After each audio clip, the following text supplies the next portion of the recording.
I'm Morning. Dave, and I serve as chair for the Kansas Behavioral Sciences Regulatory Board. Today is Monday, November 10th, 2025. I ask the members of the board to respond to a roll call to signify their presence at this open meeting that is being conducted in hybrid form with some individuals remote by conference call or other electronic medium and some individuals present at the board's office. Denise Seisman. Present. Jill Flessing. Present. Linda Heitzman Powell. Present. Donna Honer Queel. She's gone, right? I don't see her on the Zoom. Okay. Mary Jones. Present. You mentioned Jim was not going to be here. That's correct. Richard Nobles. Present. Andrea Perdomo Morales. Present. Cynthia Schindale. Present. Laura Shaughnessy. Present. David Stevens. Here. I note the following staff members are also present. David Fye. Here. Leslie Allen. Here. Cindy DeOrkel. Here. Tim Resner, serving as legal counsel for the board, is also present. Here. Next, David Fye will read a message concerning this meeting being held remotely. Thank you, Dave. This is David Fye, Executive Director for the Behavioral Sciences Regulatory Board. Public comment allows the public to address the board about any concerns, but the Kansas Open Meeting Act or COMA does not require the board to provide public comment or answer questions from individuals. Individuals requesting to provide public comment can contact the Executive Director prior to the meeting by sending an email to david.fye@ks.gov. No time has been reserved for public comment as no individuals requested time for public comment. Because we are conducting this public meeting in hybrid form, I state for the record the following information. Access to this meeting is being conducted in person and by medium of interactive communication in hybrid form that allows members of the public without cost to attend the meeting in person or through the use of the conference call or by viewing the board's YouTube channel. While the meeting is conducted in hybrid form, the requirements of COBA are not suspended. Therefore, we will be conducting this meeting pursuant to the COMA. On October 20th, 2025, we sent notice of the board meeting to all individuals who had requested notice of such meetings. The notice is also posted on the board's website, ksbsrb.ks.gov. You may obtain a copy of the notice at that website. An agenda and other meeting material have been posted on the board's website and are available for review. You may also request a copy of the agenda specifically by sending an email to david.fye@ks.gov with the subject line request for the agenda, and it will be sent to you. The notice contains information for the conference call and YouTube channel that allows the public to attend the meeting free of charge. The notice also states that if there are any technical issues during the meeting, you may send an email to bsrb@ks.gov. A recording of this meeting will be available on the BSRB YouTube channel following the conclusion of the meeting by using the link to the meeting on the agenda. And our conference call line is active. If there's anyone on the conference call line and you'd like to introduce yourself, please go ahead and state your name. Okay. I didn't hear anyone's name, but if someone beeps over and introduces themselves, I'll let you know. Thank you, Dave. Meeting is now called to order and the board will begin its discussion of the first item on its agenda. So our first item has to do with the approval of our agenda. Did anyone have any additional items they wanted to add to the agenda? Okay, seeing none, I would entertain a motion to approve the agenda. So moved. Second. We have a motion and a second. Any further discussion? Hearing none, all in favor of the motion, please say aye. Aye. Aye. Opposed, same sign. Motion passes. Thank you. Next, we have public comment, but we don't have anybody.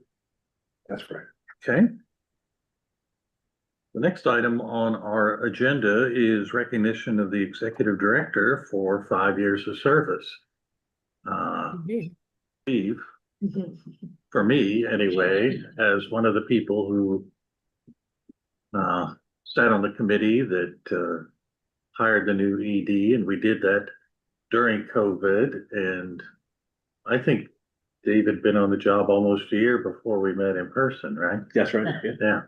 So, Dave, you've done a great job. Give board members an opportunity if they'd like to share anything, but I just wanted to say how much we appreciate all your hard work, and I really feel like the board's in a great place, and large part to your leadership and this great staff that you have. Well, thank you. Thank you, for being such a great executive director. I could talk for a long time about this. I'm gonna pick one thing that I appreciate about you. When I ask a question, I could easily get a yes or a no when I send an email, and I get an educated, well thought out response. You write emails and respond to me with things I don't even know I need to know. And I cannot thank you enough for that. You do great framing. I'm gonna stop because I feel myself going into a long story about how much we appreciate you. We appreciate you, and thank you for being 5 years. Thank you. I would just add to that, David, and I think I've said this to you before, having been licensed for probably longer than anybody else on this board, I have seen a series of executive directors of the BSRB and the development of the agency over the years. And one thing that really sets you apart as an excellent director is that you, from the beginning, have striven to learn about each of the 7 professions that are governed by this board. And I can tell you that that was not the case with some previous directors. And even though you are not a mental health professional, because you lead this board, you have become very involved in all of the professional organizations, traveled to meetings, the interstate compact committees, the serving on the finance team for AASWB, and I think you also have roles in some of the other professional organizations. So I really appreciate that about you as a leader of this agency, and thank you for your service. Thank you.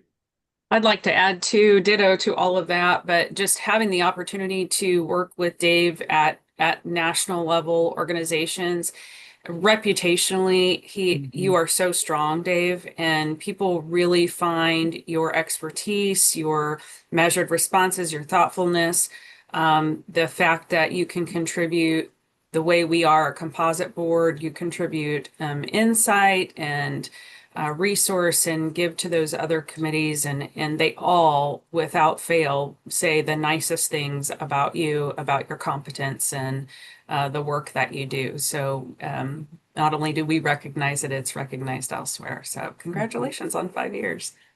Do you want to give?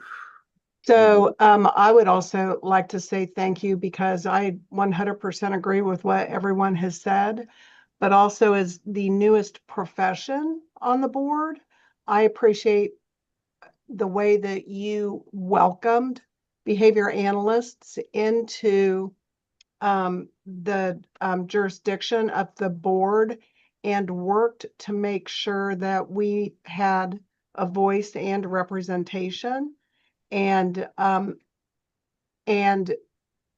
worked to make sure that I personally had an understanding of how the board worked and provided information for me in an easily digestible format. And like what everybody else has said, every time I sent an email to you, you answered within, like, gosh, if it took a day, I was thinking something, you must be out sick, right? So I really appreciate your responsiveness, your willingness and effort to be able to incorporate us into the operations of this board.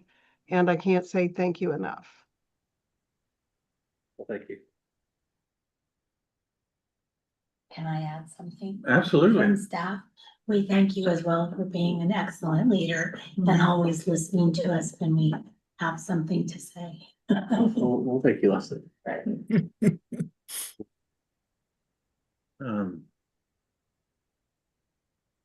Want to give you that gift certificate, and again, all of our appreciation for everything you do, and your leadership here, particularly bringing us through COVID, which was a really tough time to figure out a new job for you. And I think the fact that we are a composite board, and the ability that you have now to, at the national level, to help people understand how a composite board functions and why it's really useful for them, particularly in smaller states like ours. So thank you, Dave. We wish you many, many more years. Well, thank you. And Depending on it. I appreciate all of you. You know, two things have really made this role really rewarding. All of you as board members, really appreciate how generous you have been with your time. And as I've tried to learn all about all the professions, as you said, I am not by education or experience a mental health professional, and so this was all new to me. But I did promise to work hard to learn this role and to put in time and to really invest in this role here. And so it's been very rewarding. But I do promise that I will continue to work hard and put in the time. I do feel like in certain ways we're just scratching the surface of what we can do, not just here in Kansas, but what we can do at the national level. I appreciate all of you being active and being willing to attend meetings and come with me to different events. And you know, I do feel like our presence as a state has really risen over the last few years, and I feel like our concerns are elevated now and respected in new ways. And so I appreciate all of you by your generosity and willing to serve on committees and do different things like that too. And the second thing is my staff here. You know, Leslie, I appreciate what you said, but you know, we're very, very lucky to have a lot of staff members who are very, very generous with their time too. And I can tell it's not just a job for them. They really do believe in what the agency believes in, and they really value the work that the agency does, and they want to help people, and they go above and beyond with customer service. And so it's really made my job rewarding as well. But I promise to you, like I did when I was hired, that I'll continue to work hard and continue to you know, try to make this this agency as good as we can be. But thank you for your recognition this morning. Our pleasure.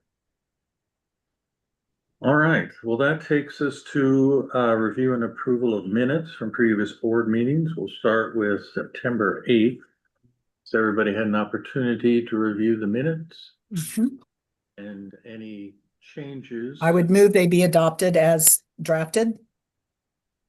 Thank you. I'll second. Okay.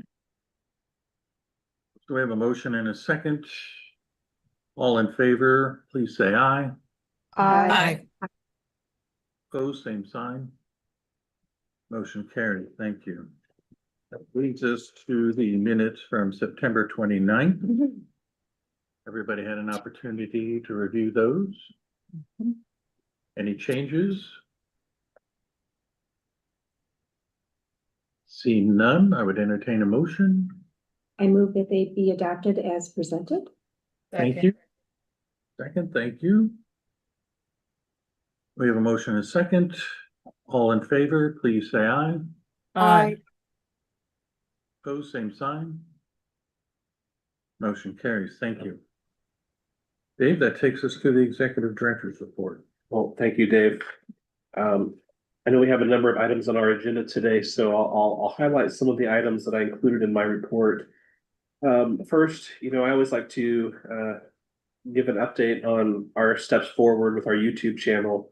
It's been almost 5 years ago that we launched the YouTube channel. At the time, it was in part because of the pandemic and trying to give access to individuals to the meetings in a more secure way. But it really became a way for individuals to be able to go back and view the meetings of the board and the advisory committees afterwards. And I've said it before, you know, from talking to staff, they said before our meetings were on YouTube, over the course of a year, maybe we would have 10 individuals between all the meetings that might sit in and observe.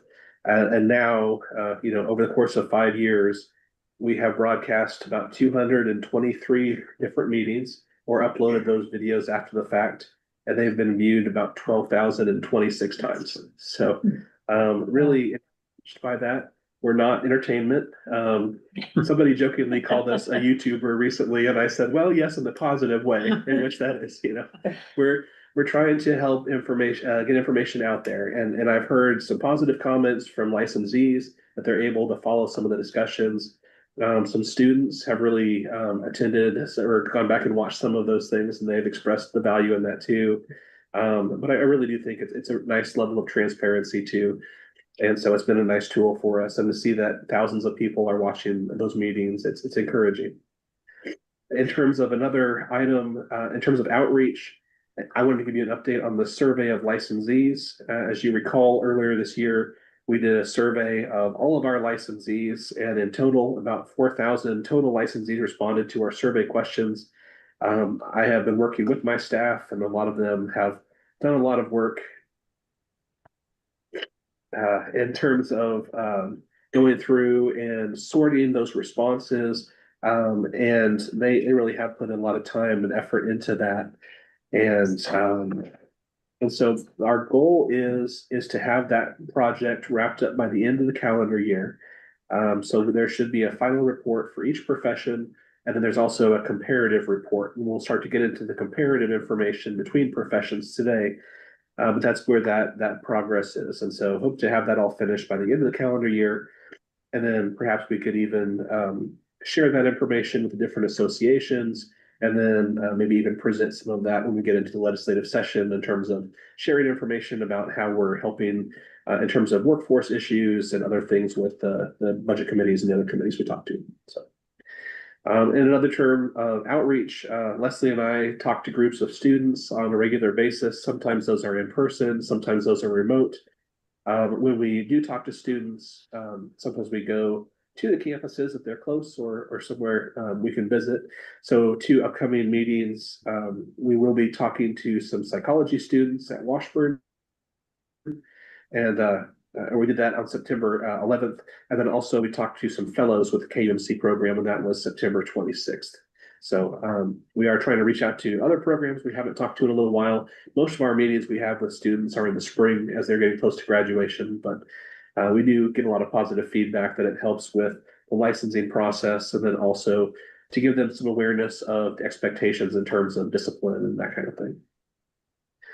In terms of moving on to the agency's budget, you may recall every agency is required to submit a budget by September 15th of every year. We did submit a budget. Last year, we had revisions to fiscal year 25, and then also a budget request for 26 and 27. The legislature did approve those amounts, and in fact, the legislature did put in a pay increase for state employees for 26.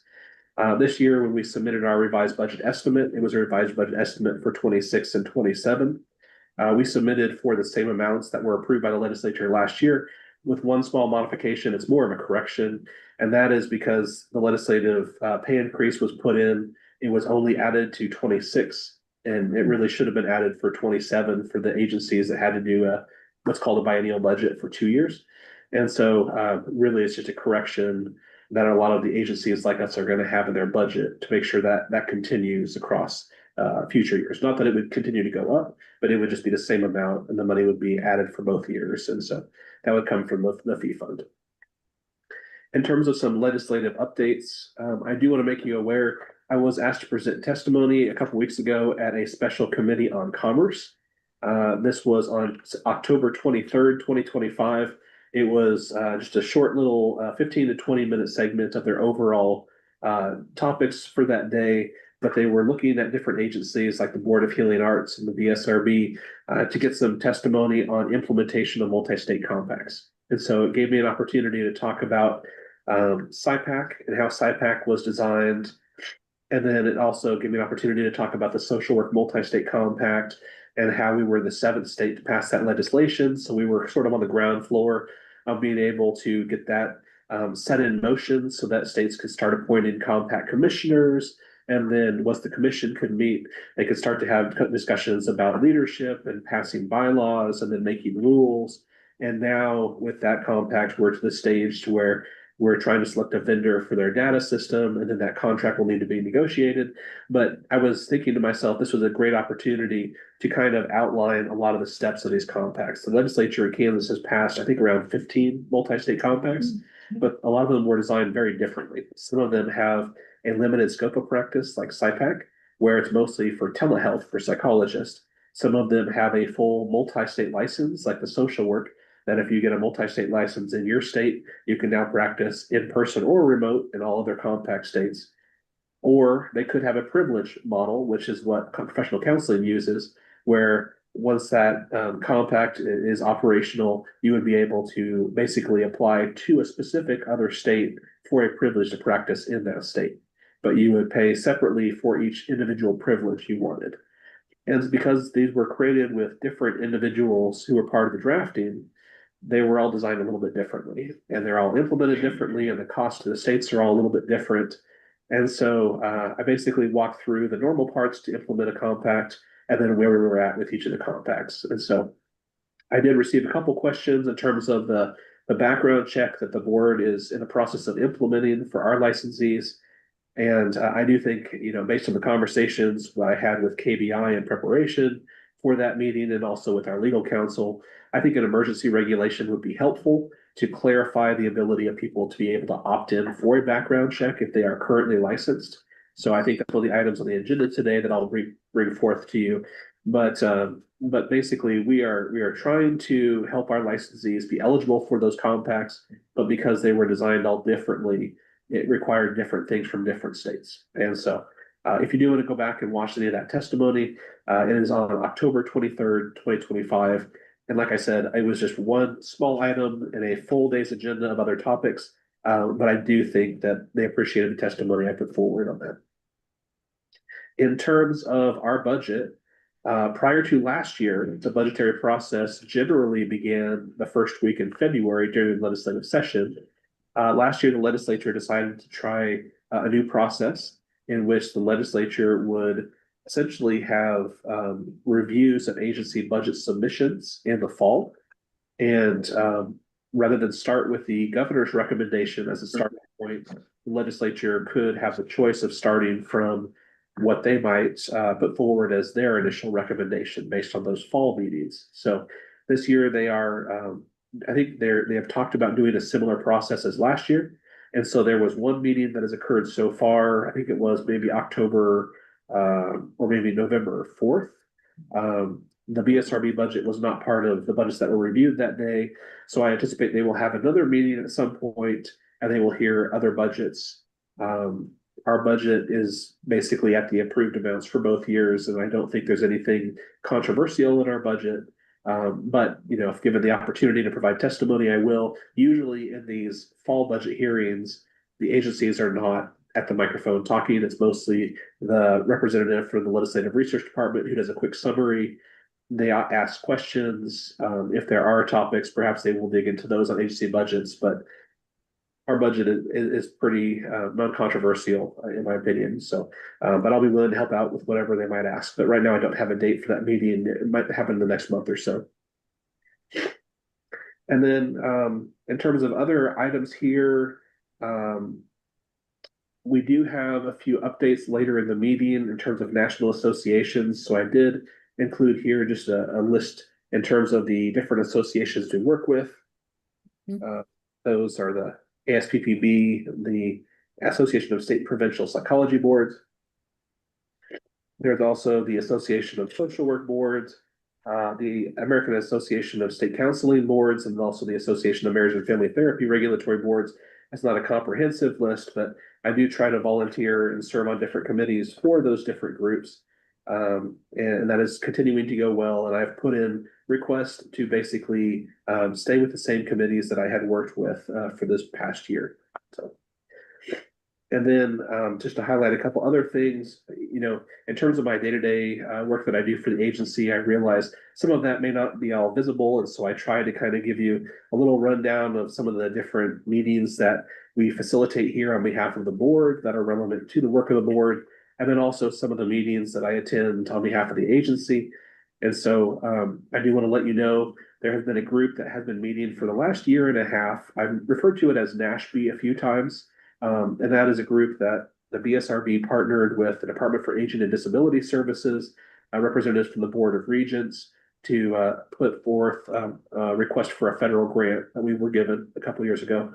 And we received some assistance at the national level to basically have discussions about workforce and try to come up with ideas and facilitate improvements in the mental health or behavioral health workforce. Some of the most productive conversations we've had has been learning from other states in terms of what levels of licensure might qualify for certain Medicaid reimbursements and things like that. And it has led to some additional conversations outside of those meetings between myself and representatives of KDADS to have additional clarifying conversations in terms of our master's level psychology license, the clinical level license for that, what is specifically required, to see if perhaps there could be some advancement or clarifications in terms of who might be eligible for what reimbursements based on the level of qualifications and some of the parallel licenses. So these conversations have been beneficial. It's always good to have good partners in the state. And so I want to let you know that those meetings are likely wrapping down, but they have been good for the last year and a half. There was also an opportunity for some board members to receive training. On September 26th, there was a training called From Gavel to Greatness. That was put forward by the American Association of State Counseling Boards. I think we had about 5 board members that attended that training. And for the response that I heard back from our board members was that was a beneficial training. So when there are opportunities like that, I want to make sure that you have opportunities to become, get some perspective or training as board members. And so appreciate those individuals who attended that training. And you can kind of see just some of the other items there. On the official agenda, we do have some updates on the compacts and updates from some of the national meetings that took place too. So I'll go ahead and end my report here and see if there's any questions. Any questions for Dave? Dave's got a cold today and he's doing a great job of kind of muscling through this. All right, no questions. We'll move on to updates on multi-state compacts. Great. Well, as I mentioned, we are a member of 3 different compacts now. And so I did want to just kind of update the full board on where we're at with those compacts. The first is the Psychological Interjurisdictional Compact, known as SIPAC. Richard Nobles is the commissioner for SIPAC on behalf of the board. And before I turn it over to Richard, just to let you all know, SIPAC was one of the first compacts that was designed for the mental health professions. I believe some of the original thought behind that compact went as far back as 2014 or 15 from some of the national associations. They were looking at mobility and how to have better practitioner mobility, how to deal with client mobility, those types of things. And I believe the first state that was able to pass model legislation in terms of SIPAC was sometime around, I think, 2016. And so over the years, a few other states passed that, but it was not, did not have enough states to really fully launch SIPAC until sometime around, I think 2019 was when they had enough states to really get the commission going. Kansas passed the SIPAC legislation in 2021. And that was right around the time that they were actually about to go live with that whole system. And so the legislation when we joined said that our licensees could start practicing under that as of January 1st of 2022. And so because we were not part of the team that drafted the language, we were not part of the group that was part of the commissioners, there were some advantages to that in a sense, because we could jump in immediately. On the other hand, there were disadvantages in that we weren't able to really clarify, our level of licenses. So, for example, our master's level psychologists are not included in that on either level. It is limited to just PhD level, psychologists. But I think it did create sort of an expectation that once we pass these compacts, we can immediately start using them. And really, they usually take a little bit more time. So we had concerns when we passed the SIPAC legislation. There were concerns about how many out-of-state licensees we would lose. There were concerns about not knowing who was going to be providing services into Kansas. I think we've been able to talk with the SIPAC Commission about both of those topics. We generally have an idea now of how many licensees we have lost every couple of years when the licensed psychologists renew their license. It's probably somewhere between 25 and 40 based on how many people are living out of state They used to have a license in Kansas. They let their Kansas license expire, but they're still listed on the SIPAC website as practicing with a different home state. So using that methodology, we've been able to sort of estimate the loss. So it has been a loss of a few $1,000s of revenue. However, SIPAC now gives quarterly reports as far as who's providing services into Kansas. And based on that, we anticipate that about 150 people over the course of the year are providing services into the state using their SIPAC authority. So the missing piece now is we don't know whether they're helping one person or whether they're helping, 1 hour over the course of a year. But it is some data. So we know we have lost some licensees. We have gained in the number of people providing services, and we also have a good list of people that are providing services. So it's just kind of a switch in how we look at workforce. And so, but I'll turn it over to Richard Nobles. And Richard, if you want to share anything more about the SIPAC compact. Thank you for turning it over to me. I appreciate it. I don't have much to report. The national meeting for SIPAC is this coming weekend on Sunday and Monday, and that's located in Tucson, Arizona. I'll be traveling to the national meeting. There will be bylaws changes that will be up for proposal. I have not received the entire packet for the meeting. I anticipate that we will receive those hopefully within the next couple of days so that we can prepare for what's going to happen at the meeting. Also, I have volunteered, as I stated in my last update on SIPAC, that I have volunteered to serve on a committee to review the bylaws and the rules and the statutes to make sure that there is uniformity and language between those entities. And that was, we first met this last Friday, and I volunteered to chair that committee. So we will be meeting quarterly to begin, and our next meeting will be sometime in February. I'll speak with Janet Orwig, who is the executive director of SIPAC, to have a conversation with her about planning the meeting. And that's my update with regards to SIPAC. Great. Well, thank you, Richard. Moving next to an update for the Professional Counseling Multi-State Compact, and our commissioner for that is Laura Shaughnessy. So I'll just kind of frame this one a little bit differently than SIPAC. SIPAC is limited to licensed psychologists, and it is mainly directed at telehealth. I think about 10 to 15% of our licensed psychologists have decided to pursue SIPAC authorization. So it is a nice way for some individuals to be able to provide additional services in other states, but it is not a real replacement for traditional licensure. The Professional Counseling Compact, though, is basically it provides an alternative to license, so that if you have to have a home state license, but you would have the option, instead of being licensed in another state, to get a privilege to practice in that state. And the privilege would operate similar to a license. It would have a short or a definitive period of time that would match the license time period. And you would have to pay to renew that privilege through the compact.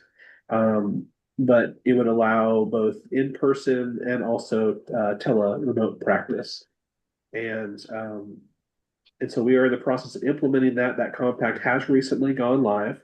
Last I looked at the website, there were 2 states, I think Arizona and Minnesota, that have gone live. I think one of the reasons more have not gone live is because for SIPAC, there was a requirement of states to do a background check as a condition of licensure. But for states that didn't, they were given an amount of time to come under compliance with that requirement. And the Rules Committee said 10 years was an appropriate amount of time for states to make that a requirement. In the meanwhile, people can practice from those states. With professional counseling, what they said is, there's no grace period. If you want to practice under this compact, you will need to have done a background check as a condition of licensure. So I think a lot of states that have not required a background check are trying to implement that, but until they do, their practitioners are not eligible. Another kind of different thing, we were not part of the drafters of that model language. So a lot of states only have one level of permanent license for professional counselors. It's the independent level. In Kansas, we have 2 levels. And so, unfortunately, our lower level of license is not eligible for the compact. It's just for the independent level. But we've been working with staff to also identify, one of the other requirements for that compact is people need to have a 60-hour degree for a master's program. And there are certain individuals who are grandfathered in if they were licensed prior to a certain time period, but they are asking states to provide a verified list of people who have that 60-hour degree. So our staff is working on that. We've been talking with our licensing vendor to build that into our system so that we can verify that grouping. And so it has taken some work in terms of our licensing host. We've been working with KBI in terms of what we need to do as far as the background check. We'll talk about that a little bit later on today. But as I mentioned, 2 states are now live. I'll be working with the commissioner for that compact to make sure that we're taking steps to approach that. And hopefully we'll be able to go live once the background check is in place. And then people have the opportunity to opt into it. We have verified their other qualifications for that. So I will turn it over to Laura. And if you have any other updates on the counseling compact, feel free to share those. I don't have any other updates. That's perfect framing for where we're at. Okay. Thank you for shepherding the background check issue, because that is definitely, obviously, the most important thing that we're trying to solve. Well, thank you. And I think one of the things too, I think we're taking a good approach to the fee that would be charged under that compact. For professional counseling, you have the ability as a state to say how much your privilege fee would be. So when someone has a license out of state and they want to get a privilege to practice in Kansas, you have the ability to say, you will pay this much to practice in Kansas. Some states are very concerned about losing the out-of-state license revenue. And so they are putting their privilege fee as the same amount as their license. But I am afraid that that won't accomplish the goal of the compact.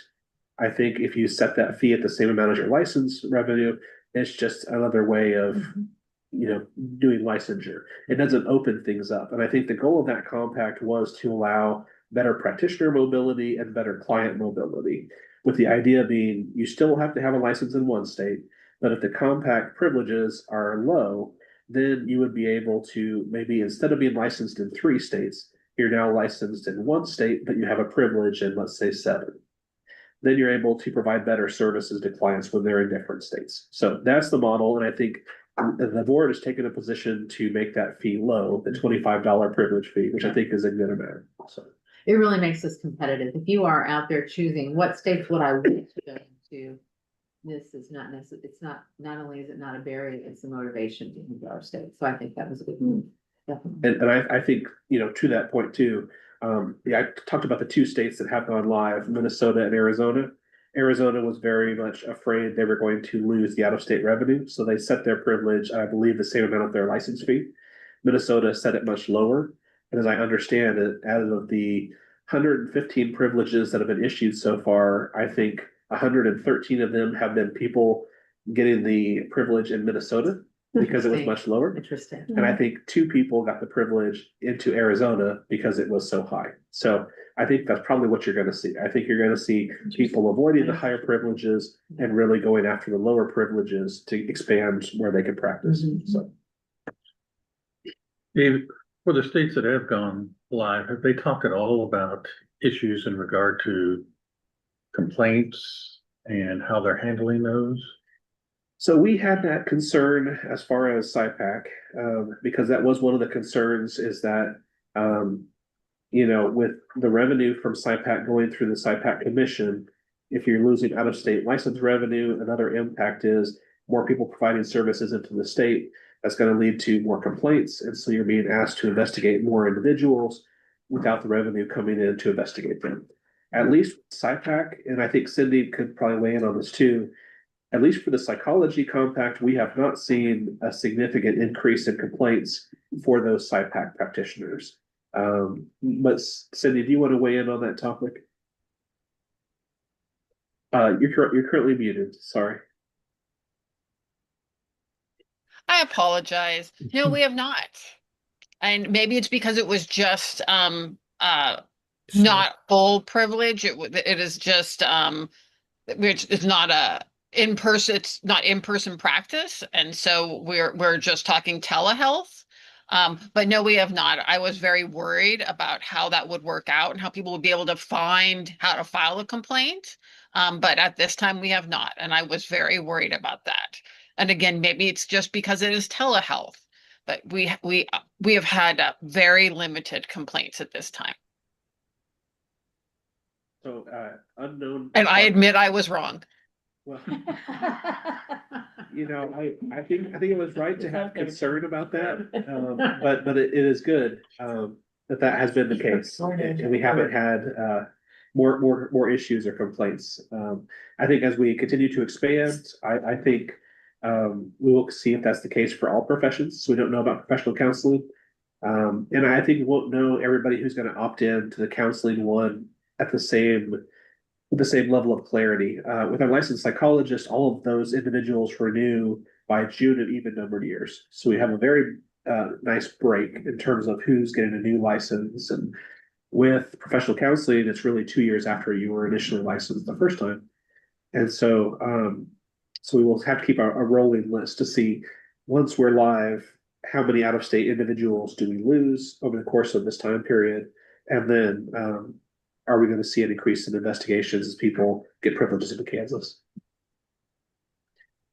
All right, thank you. Any other questions? And then the last one is just a social work multi-state compact, and we actually had our annual meeting earlier this week. I serve on both the finance committee and the rules committee for that compact, and I am the compact commissioner for the social work compact. And we have met and have been very active in trying to advance that compact, and it is actually moving faster than the previous compacts have moved in terms of development. I think one thing we've struggled with a little bit has been trying to find a vendor who can do things based on that model of compact. I think what we have found is some vendors would say, oh, well, we have worked with other compacts, so we must do things the exact same way. But with the social work model, it will really call for states to do a lot of the reviews to determine, is this person eligible for a multi-state license? And the states will be the ones issuing the multi-state licenses. So rather than the professional counseling model where the compact commission issues it, or the SIPAC model where they issue it themselves, the states will be issuing the social work multi-state licenses. And then they will be reporting to the compact once they have issued those licenses. But we did want to make sure that there's not a lot of responsibility to the states to be providing information on a daily basis for those states that can't have a direct data transmittal. So we did make sure there was enough time for them to send the information backward and forward when we were drafting those rules. I think they were talking about best practices for where to set that multi-state license fee. We have talked about it being a $25 charge. So you would still need to have your home state license, but for the ability to practice into all of their compact states, $25 would be able to get the multi-state license. So you would have to have your home state license plus the multi-state license if you were to practice into all the different states. But I think compared to what you would pay for a license in 2 states, it's a really good deal. And I think this will be a good model. If I could go back and volunteer to serve on any of the drafting teams for the other compacts, I would probably have pointed them towards the social work model. But can't go back in time. And so we're just trying to make sure that this compact is set up the best way possible. And like I said, we're moving along really quickly. We did pick out the vendor for the data system. The executive council is the one that's in charge of negotiating that contract, but we tried to put in place what exactly we would need for this. And now the next step will be, once that contract is made, they'll start building the data system, and then we can have it tested out. My estimation is probably we're about 9 months out from that compact being operational. But I think as we're going through the background check requirement right now, I think with that in place for the other compacts we're working through, it'll be the time we get to social work. So I don't anticipate any kind of issue when we would have that compact go live. I think we should be able to be one of the first states that would go live when that's all launched. So, but that kind of ends my updates on the compacts, unless there's questions on any of those compacts. I have a quick question. In terms of the social work compact, is it in the same boat with professional counselors that because we have multiple levels of licensure, that only one level of licensure, the LSCSWs, only they are eligible to receive the privilege or the multi-state license. And no, under that compact, the way it's written, it would apply to bachelor's, master's, and clinical social workers. So the only level of license that we would not be able to provide is the associate level social work license. We kind of reference that very small group. We have about 4 people that were licensed at that level over 45 years ago. And the statutory language said they could continue to renew their license, but we couldn't issue any new licenses. So for the associate level social work, it won't include those people. But for the bachelor's, master's, and clinical, it will include those once the compact is operational. But you know, just another quirk in terms of how they're a little bit different. So yeah. Thank you, Dave. Any other questions? All right, seeing none, we'll move on to update from national associations. Okay. Well, I was able to attend the Association of Marriage and Family Therapy Regulatory Board meeting with Mary Jones. And I will probably turn it over to Mary and she can share her thoughts from the meeting. But I do want to share with you that there was an election at the meeting for leadership at that association. And I'm happy to report that Mary Jones is the new president-elect for the Congratulations, Mary. Marriage and Family Therapy. Well done.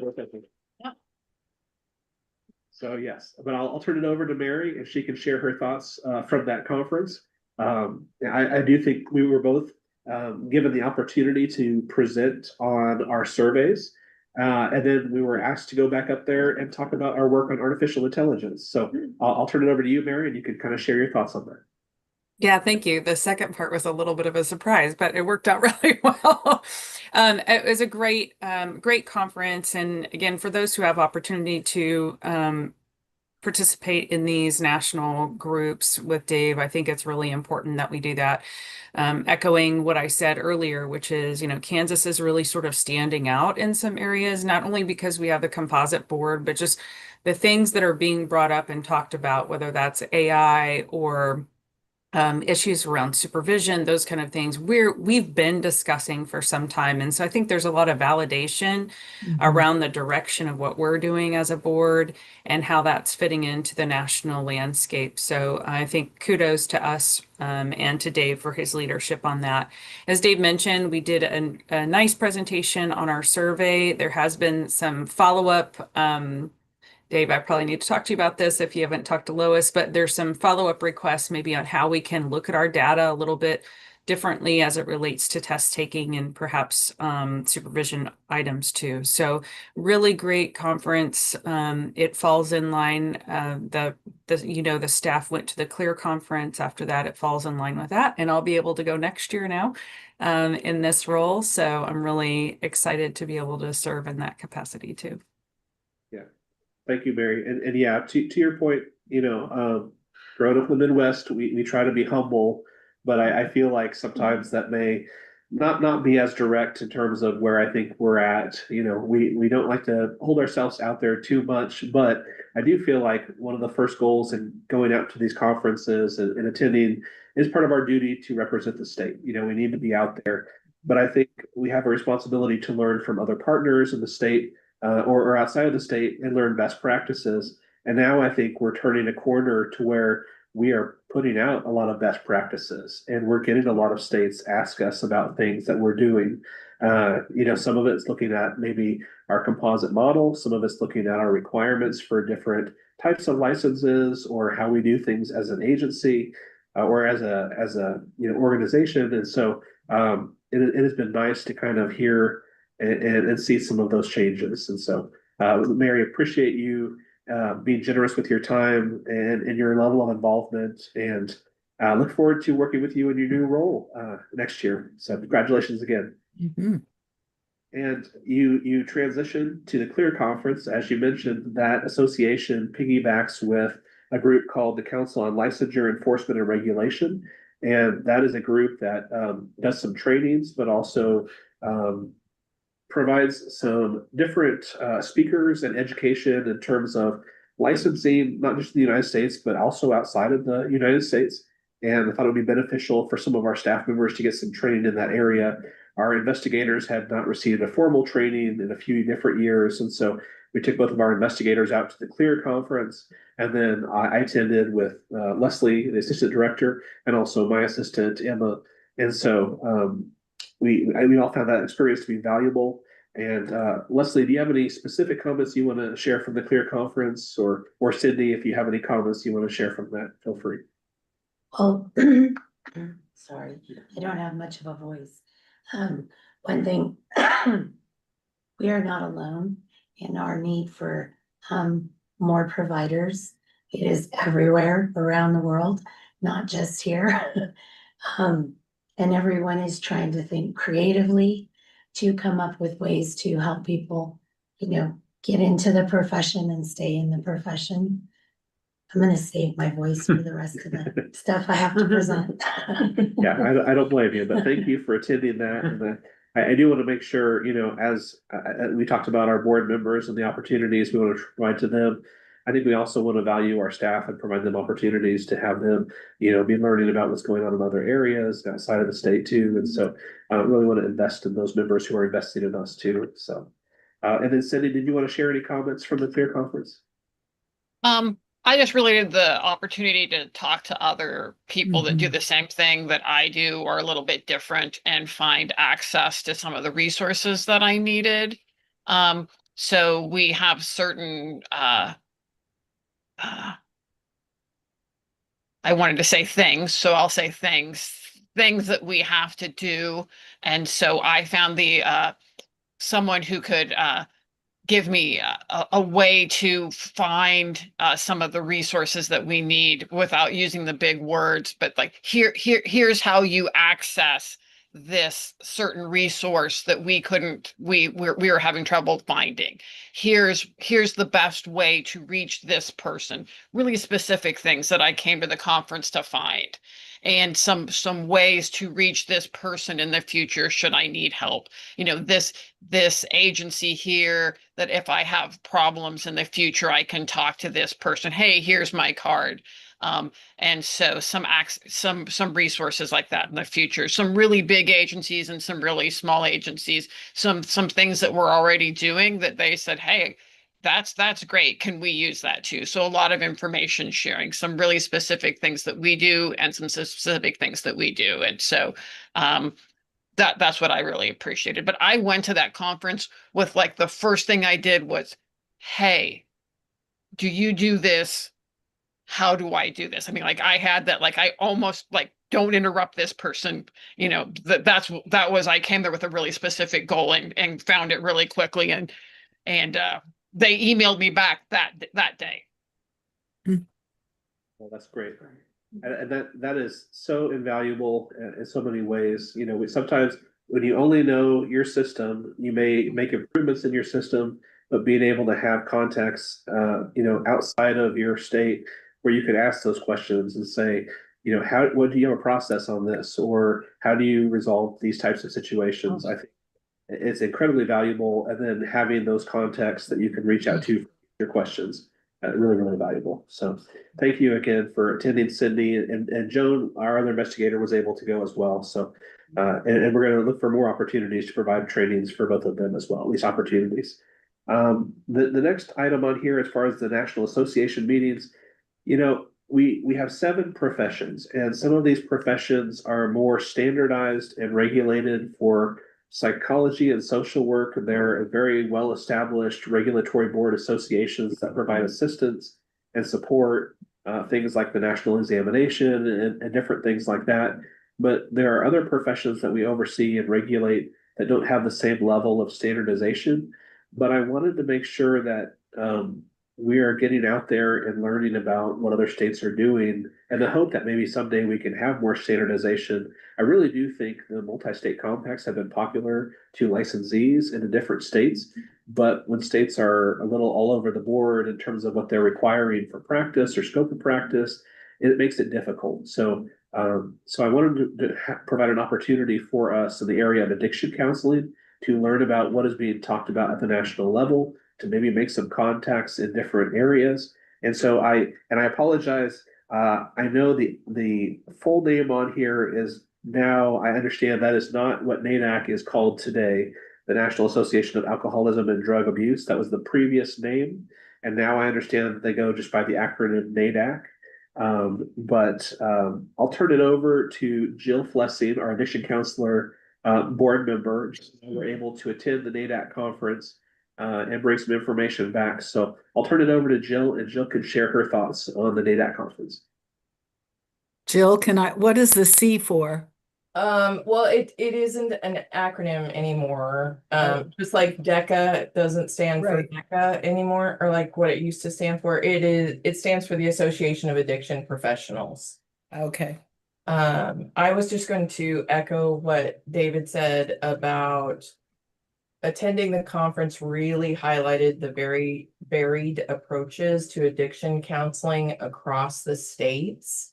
Many states are credentialed, many states are certified, and as Kansas is, we have licenses in addiction counseling, which Kansas has chosen to make the process more rigorous, and there are pros and cons to that. I got to attend a session that really highlighted the pending provider shortage, as Leslie mentioned.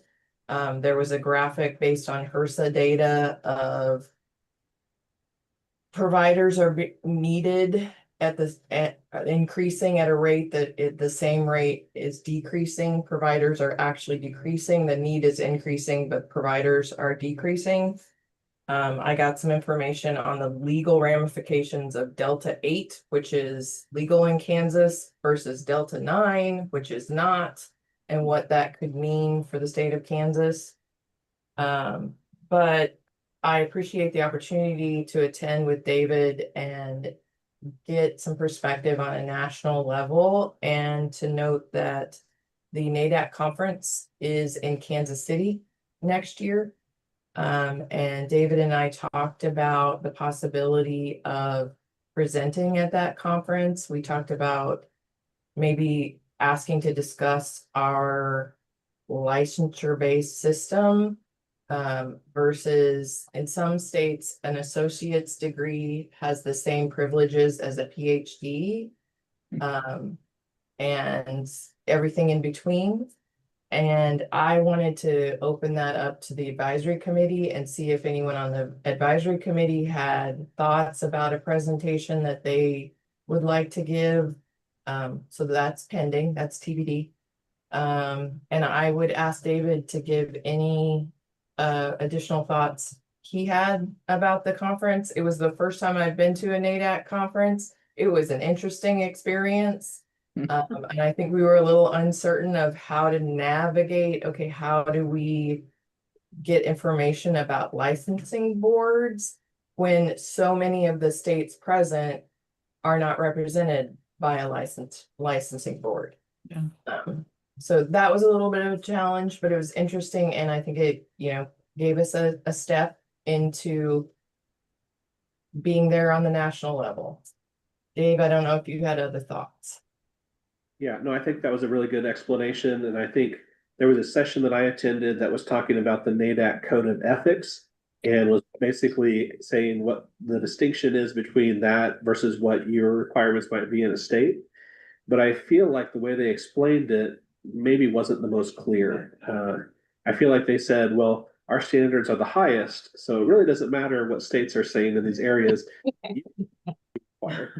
Which I understand that approach, but I do think, not meeting one requirement might mean you can't stay in this association. Not meeting the other requirement may mean that you lose your entire license to practice, and that could also impact your ability to practice in other states. And so there were some intricacies that were lost there, and I feel like there is a lane for regulation that perhaps, as Jill mentioned, perhaps we could add some value in this area, and also start to form some other member states that regulate in this area, so that we could sort of have the beginning of, you know, a regulatory body for some of the groups that regulate, addictions, so. But I thought it was really valuable, and as Jill mentioned, it's gonna be in Kansas City next year, so potentially there would be a way that we could offer up a presentation. But just kind of a report back on that. Do you know the date of that meeting in Kansas City? I don't, but I think it's somewhere around maybe I'll September. look it up. I'll go. Okay. Thank you. And then the last two groups I wanted to talk to you about was the Association of State and Provincial Psychology Boards. That is the group that assists us for the psychology profession. Their annual meeting place, and Richard Nobles and also Linda Heitzman Powell were able to attend that meeting with me. So I'll turn it over to both of them, but I did want to say one of the major items we did at that national meeting dealt with reviewing so as you may recall, last year there was a very important topic that states were divided on, and that had to do with whether or not there should be a second test required for licensure. It was called the EPPP2, and we were one of the states that was opposed to that being an arbitrary requirement on other states for a number of different reasons. And so we had partnered with Texas and some other groups of states to oppose that.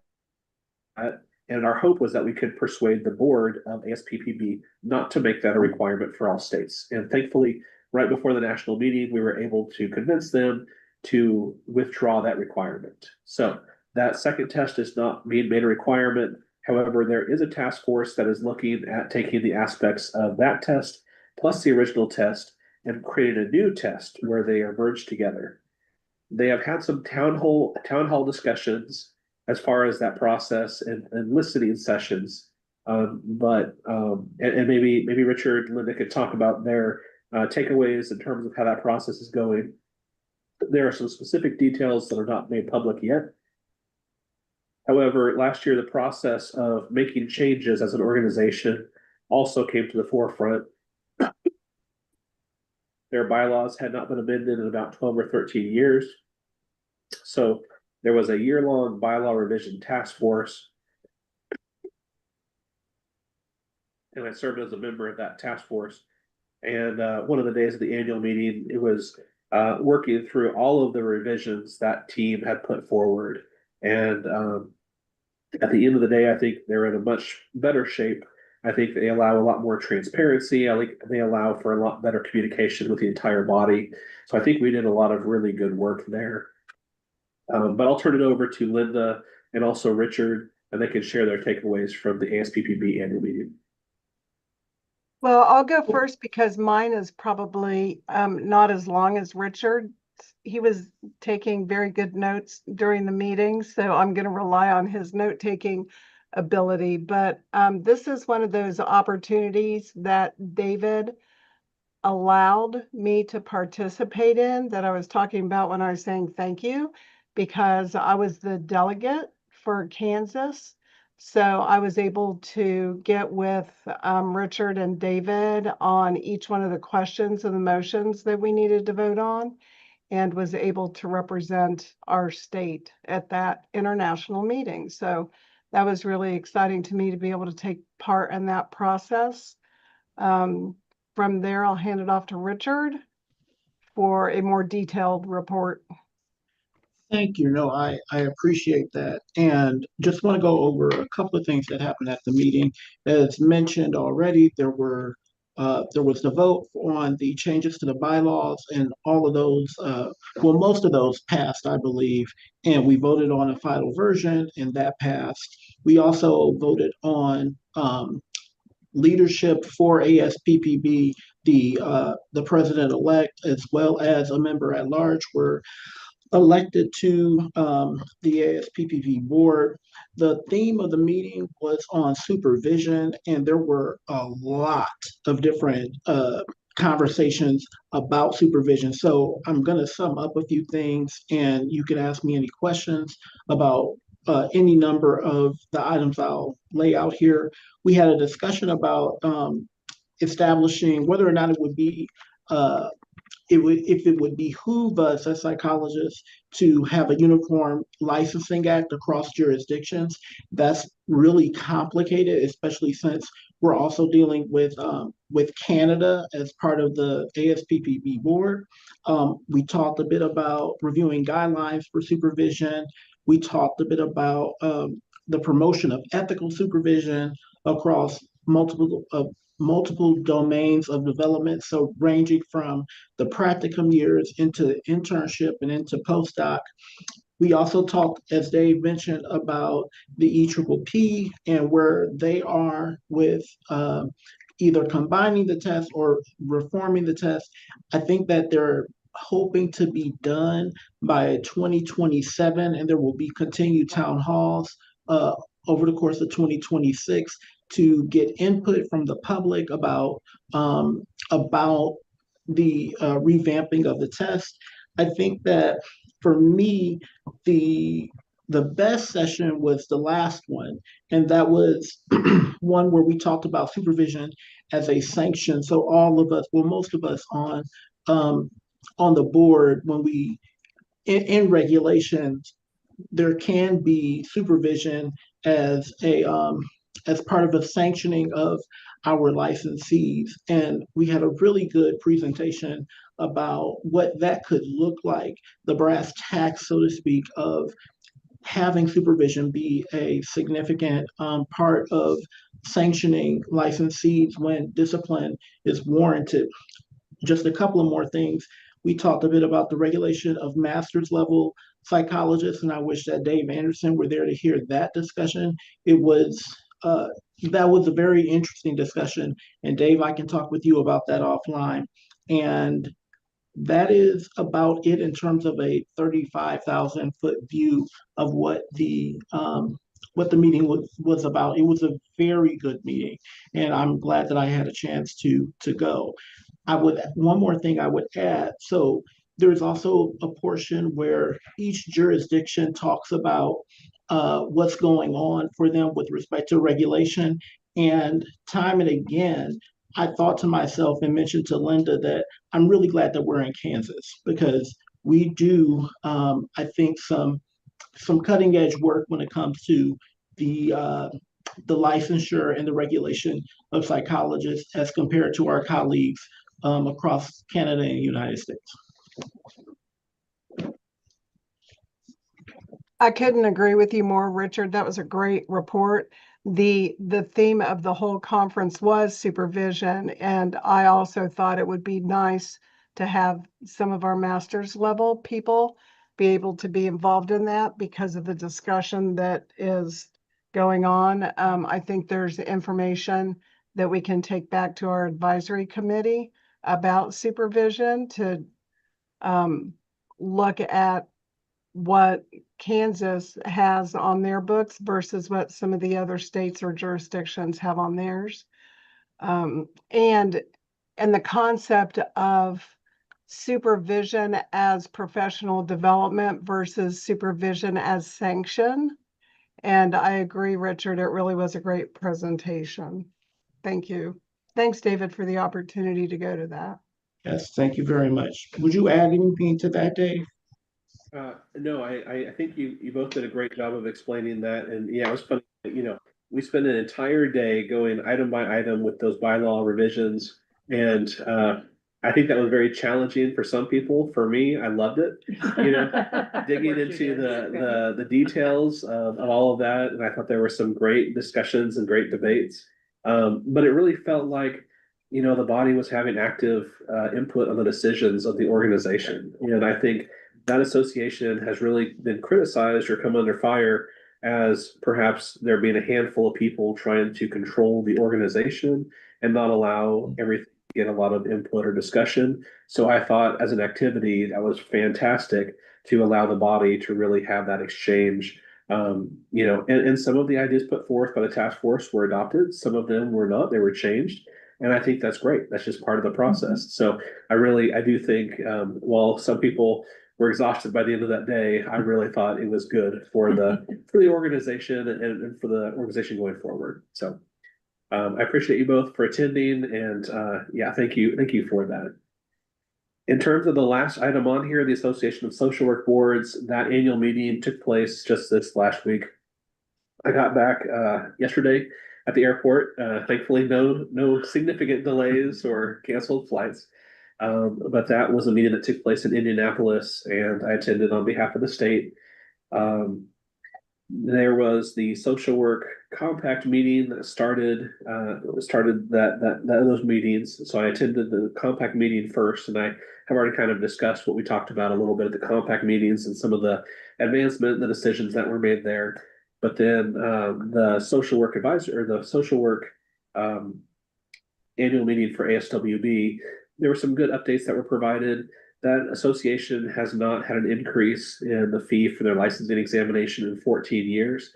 And they said, based on where the organization is at today, there's no reason to consider that. So the fee for their licensing examinations should stay the same. They're having a lot of success in terms of getting information out to applicants and individuals taking the examination. I know there's been a lot of focus on the ASWB licensing examination. They had previously worked with a group called Fifth Theory, I believe. So for individuals who had taken the test, they would provide that as a resource to kind of help them on test prep ideas and dealing with things like test anxiety. They had seen enough positive outcomes from that they worked out an agreement with that entity to provide that as a free service to all individuals, whether they had failed the test once or not. So they have that now as an additional resource to help individuals prepare for the test taking process by going through that. And they shared some other information in terms of continuing to transition to the 3-choice, multiple choice options. They are still working on being able to have those tests be not just at testing centers, but for people to be able to do them remotely. They had a session that wasn't a confidential session where they talked about the psychometrician type information. So I can't get into the details there for proprietary reasons, but the main takeaways from the overall conference was that things are moving in a positive direction. There are a handful of states that are exploring an alternative to the test, but I would say that is less than 5 states.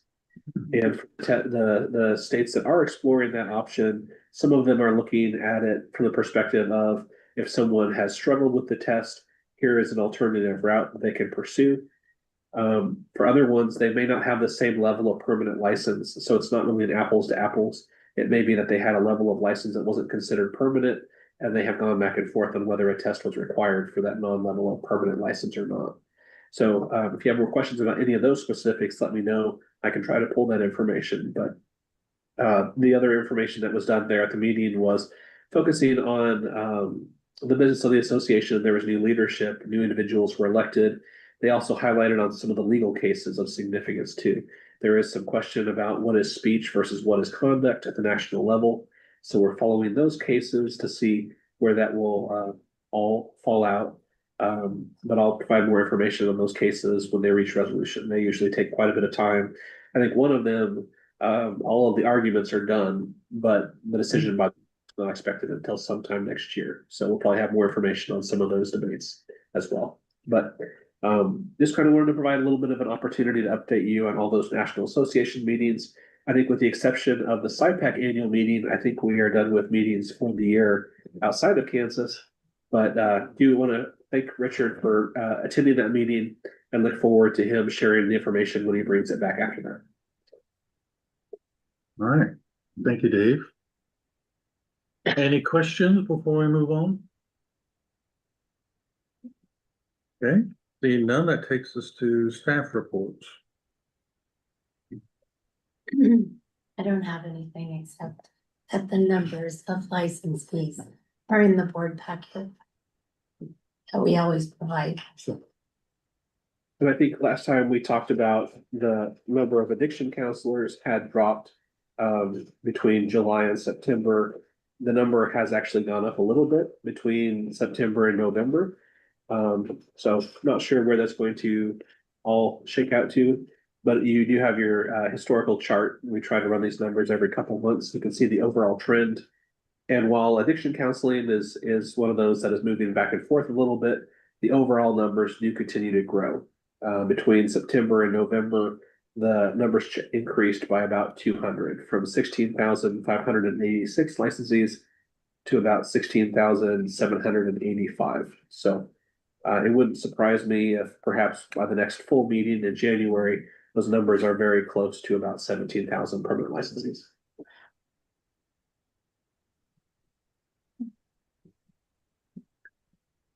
All right, that takes us to the Complaint Review Committee report. You have 3 documents that reflect statistics regarding complaints and decisions of the Complaint Review Committee.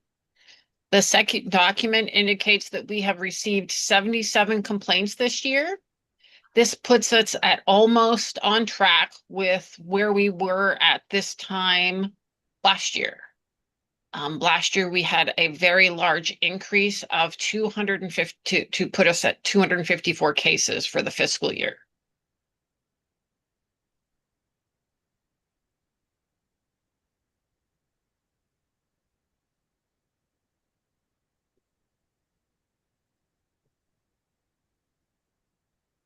Is there a way to summarize the shift up and then the shift back down in number? That's really a big change. Was it, no, I'm sorry, I was not clear. We just have 77 cases at this for currently for October through October. And this would put us on track to be where we were at this time last year. Thank you for that.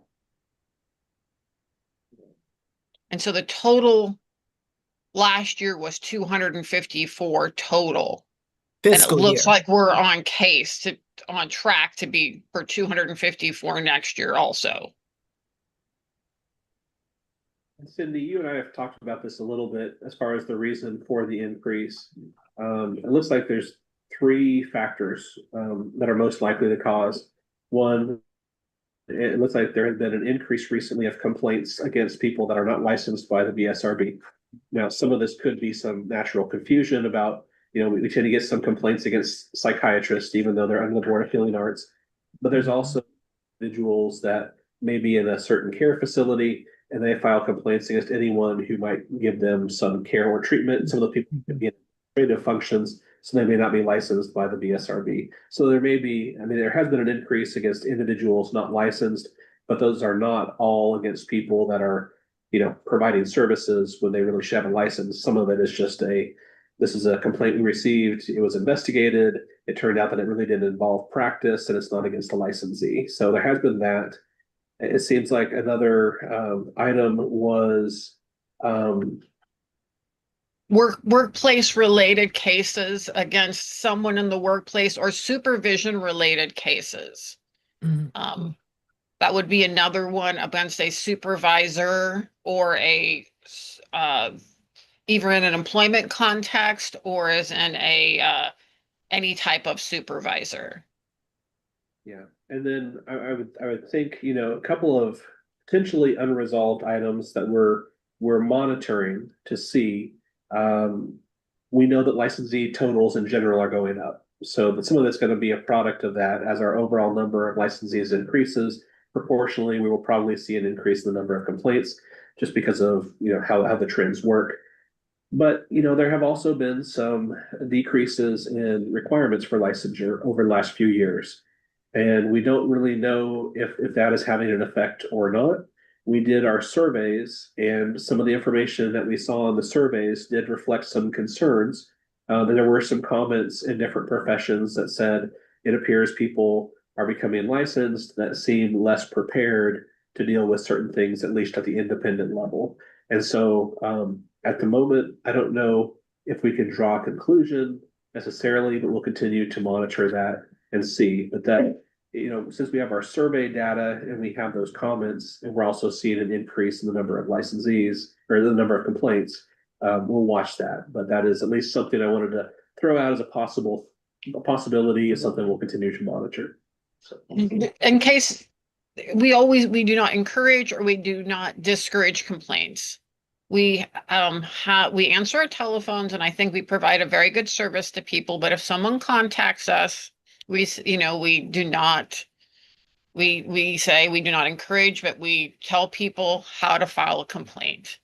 And we try to provide that service and talk them through. So it's not like we are providing any different advice or how to file a complaint. So it's not through because of that. And so we do not know exactly the reason, but we can tell you what type of complaints perhaps we are getting new complaints. I think previously, since we've had another increase of complaints, other regulatory agents have said they also are receiving an increase of complaints since about 2018, when we received another increase of complaints. But this last year is another increase of complaints that we can't quite explain.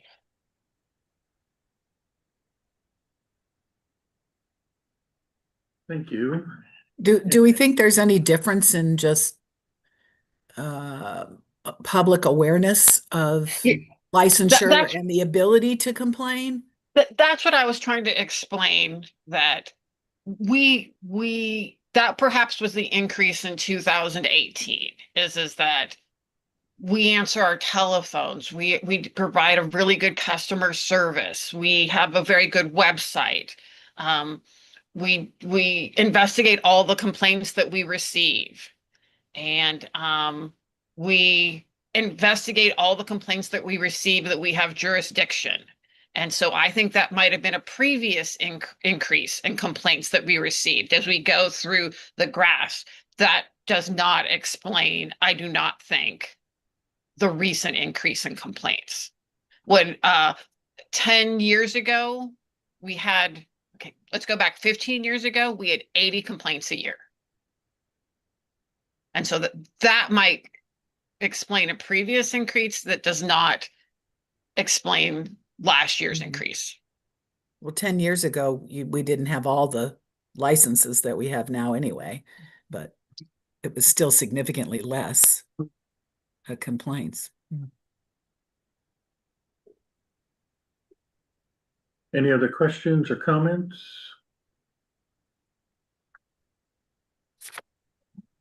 Thank you, Cindy. That takes us to professions reports, and we'll start with licensed psychology.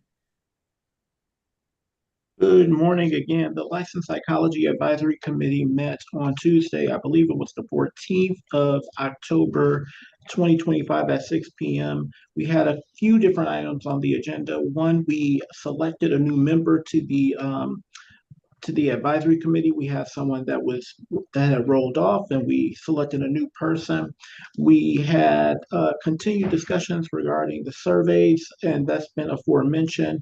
We had robust discussions about telehealth issues and supervision issues, and I'm sure that has that kind of rolls into some of the things that Cindy was just talking about. We began review of remaining regulations, and we'll continue discussion regarding our postdoctoral requirement. And our next meeting is Tuesday, the 9th of December, 2025 at 6 p.m. Thank you. Social work? Yes, the Social Work Advisory Committee met on October 14th, and we discussed or the request that we wanted to make to remove some language that was adopted 2 sessions ago that altered the social work requirement for clinical licensure to including but not limited to 1,500 hours of diagnosis and treatment of mental disorders using the DSM. We had agreed that we were going to ask for a meeting with the KNASW executive director and Susan Ruiz, who is the legislator who had provided that amendment that passed. And we were able to have that meeting actually this morning, right before this meeting. And it was a very productive hour-long meeting. They included their lobbyist that KNASW uses, legislative lobbyist. And David had provided a chart that the staff prepared that showed the requirements across all of the professions for clinical privilege and showing that this change would alter social work to make it different than all the other clinical licenses. I think, as we expected, the legislator did not really think through that result of the amendment that she provided. I think she was thinking to try to open it up to more, because we address the shortage of clinical social workers. I think that she did understand that it could produce that result, even though to date, we have yet to have any clinical social work training plans submitted that actually propose anything other than the 1,500 hours that have always or have been required for many years now. And she said that she would support such an amendment, but there was strong warning from both her as the legislator and Becky Fass, the executive director, and the lobbyist against presenting any bill that opens up the statutes for any of our professions, because of the mood of the legislature and the very anti-regulation efforts that they have made, and a move towards universal licensure that would supplant all of these compacts that we're working on at present. So they're aware of several legislators that have pushed for that, and we're expecting that there may be bills to that effect presented in the legislative session coming up, which is also going to be a foreshortened one, even shorter than last year. And so they were expressing doubt that we would even get a hearing for any bill that we might attach this amendment to, that we were requesting. So I don't know, where we land on that, whether we want to reconsider presenting the bill that we had prepared last year that included a number of tweaks across all the professions or not. Dave, where would we be on that? I mean, right now that bill is drafted and ready to be presented, right? Right. Yeah. Yeah, no, I attended that meeting with you and Andrea this morning as well, and I think you did a good job of summarizing. There were a lot of concerns that were expressed in terms of opening up any statute and trying to implement anything for this next legislative session. And ultimately, I work for all of you as board members. I do think, when you do put forth a bill, I have seen groups that are in favor of all but one thing, and if they're given 30 seconds to talk about one thing, they choose to just talk about the one item they don't like. And it can give the impression they don't like your bill, even though they liked 95% of it. So know that sometimes when you bring forward legislation, there are other people who say, I want to put this in that has nothing to do with what you're modifying, and that can cause some issues too. So I do think all of the things the board was supportive of last year are helpful. I have not heard any opposition to those specific things. But then again, in terms of political strategy, it can be difficult. I don't know that any of the items in the bill that was drafted last year are of an emergency nature to where any of those particular things have to get enacted. Something right away. And so Susan Susan and Becky and the lobbyists were all advising that we hold off until after next year's election, in hopes of having a different mix in the legislature that would not be as anti-regulation and threatening. I mean, you all have heard from Dave previously about the Board of Nursing hearings that were held because of one person that didn't renew her license and was penalized and was going to have a hard time getting licensed and getting insured, because she had this mark on her record of having had a violation. And apparently that those hearings were got pretty heated from what you told us, David. And there's a threat and a plan to propose dissolving the Board of Nursing. It probably won't get anywhere, but at least one legislator was saying on day one he was going to recommend that the entire board be defunded. And this was what they were throwing the flag about in our meeting this morning, was that as soon as we present a bill, they can use that opportunity then to throw in all these other kinds of proposals that could gut some of what we do. And, I don't know how to gauge, how seriously to gauge that threat, but it seems consistent with other things that I've read and heard and from other people and sources over the last couple of years with our Kansas legislature. So I don't know if we want to take any action about that, or if we think as a board that we should hold off altogether on the bill that we crafted last year. Just to finish up, we also have been looking at the survey of our social workers and going over some of those answers in more depth, and also continuing to look at current regulations. And our next meeting will be on December 9th, Tuesday. Thank you for your report. I see that that's kind of an item we have later on our agenda, so we'll hold off until. Hold off on questions. Yeah. All right.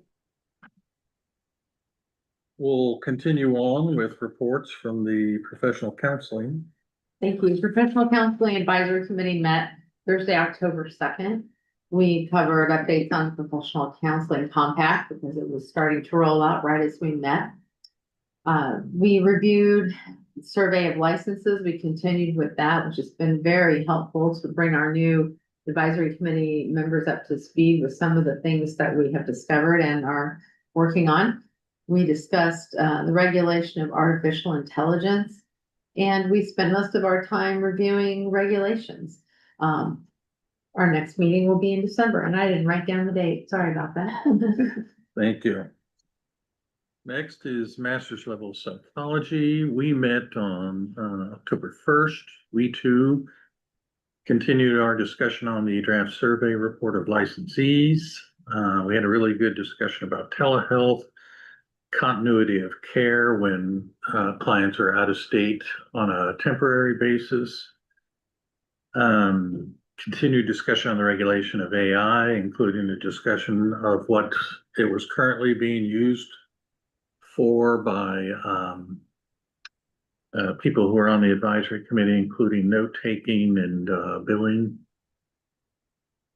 We continued a discussion on alternative pathways to licensure. We too selected a new member to add to the advisory committee. Had a discussion ongoing on the language in our regulations and recommending some changes to make them more consistent with statute. Our next meeting will be on December 3rd. Marriage and family therapy. Yes, thank you. The Marriage and Family Therapy Advisory Committee met on October 10th. We welcomed two new members, Stacy Hodges and Renisha Hunter, to the advisory committee. We also reviewed continued discussion on AI and survey results, particularly for the new members to understand what we're doing, and spent then the majority of our meeting talking about the review of regulations. So we'll continue some of that work on our next meeting, December 12th. Thank you. Addiction counseling. The Addiction Counselor Advisory Committee met Thursday, September 11th. We also just continued review and discussion of the survey of licensees and our discussion on AI. And a number of members of the advisory committee are either testing or using an EMR that utilizes AI for documentation, and that perspective is interesting and ongoing. The conversation is ongoing. We also talked about a pathway for making up practicum hours for license for programs that may not meet the practicum hour requirement. Our next meeting, we will discuss, I believe Dave and I will provide some updates on our experience at the NADAC annual conference, and we will review some regulations. And our next meeting is in December, but we are still working on a date. Very good, thank you. Behavior analysis. Yeah, so we also welcomed a new member, Holly Kramer, and went over expectations for advisory committee members. And, you know, nothing new from everybody else. Continue to look at the draft survey items around telehealth and artificial intelligence. Now, and we'll continue to discuss that. One of the things you guys may not be aware, but the legislation that brought us under the BSRB jurisdiction is a practice legislation, meaning it's regulating who can provide services to individuals with autism, right? It was introduced by the insurance companies. And so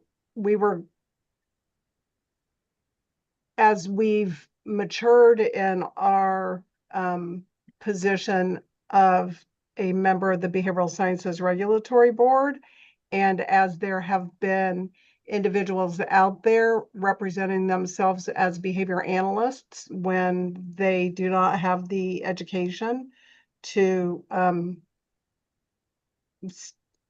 implement behavior analysis, we had talked about how we could open up our legislation or statutes or whatever it is to talk about title protection as well. But dang, Cynthia, it sounds like that might not be something that we want to pursue. So our next meeting is December 12th. So I'm looking forward to any conversation and information that you have regarding that issue. Dang it. Thank you. You're welcome. That takes us to a 10-minute break. We will reconvene at 11:55. Okay.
Can you hear us? All right, Yes. are we back? If we're back. Okay. Welcome back all. We will take up where we left off at old business and starting with a summary and updates from action items from our out-of-town planning meeting on September 29th. Okay.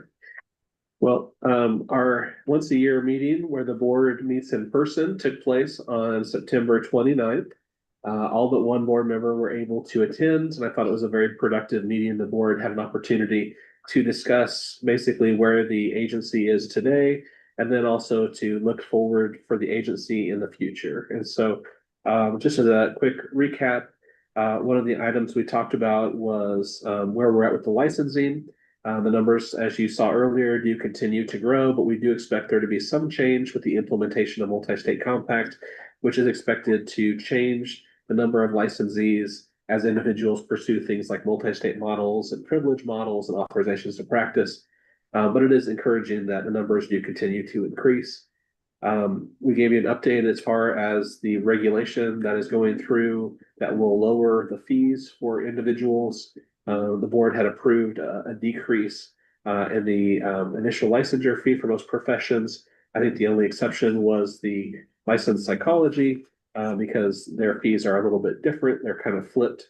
But essentially there would be a decrease in their application fee. So we're with the process of implementing those, but those will need to go through and then be held open for public comment. So we'll let you know when we are approaching that.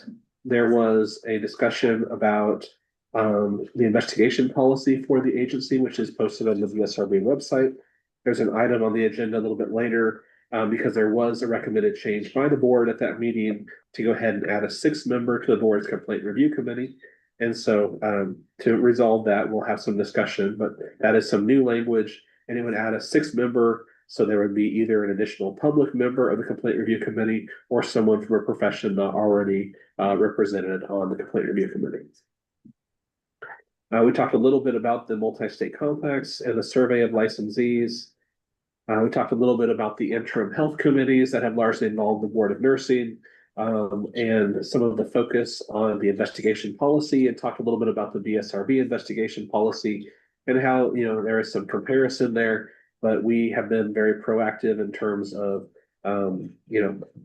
being able to assist individuals in terms of knowing our process. And I think we're in a good position there with a lot of our requirements. We also talked a little bit about a strategic plan for the BSRB, and it was the board members' decision to go ahead and take action over the course of the next year to put together a multi-year strategic plan for the BSRB. So a little bit later, we have our first action item on that in terms of working on a SWOT analysis for the agency. There was also a review in terms of the items that were listed in the bill the board was supportive of last year. And in large part, most of those same items the board was still supportive of, with some additional changes to some of those items just to clarify some of the language, or for certain situations where we had not foreseen, some of those situations. But there was also a discussion about how to move forward as an agency.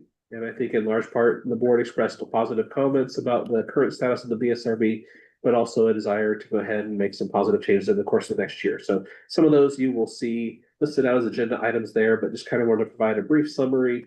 And we will have an action item that does involve the legislation items. So instead of going through those at this time, I'll wait till we get to the item on the agenda.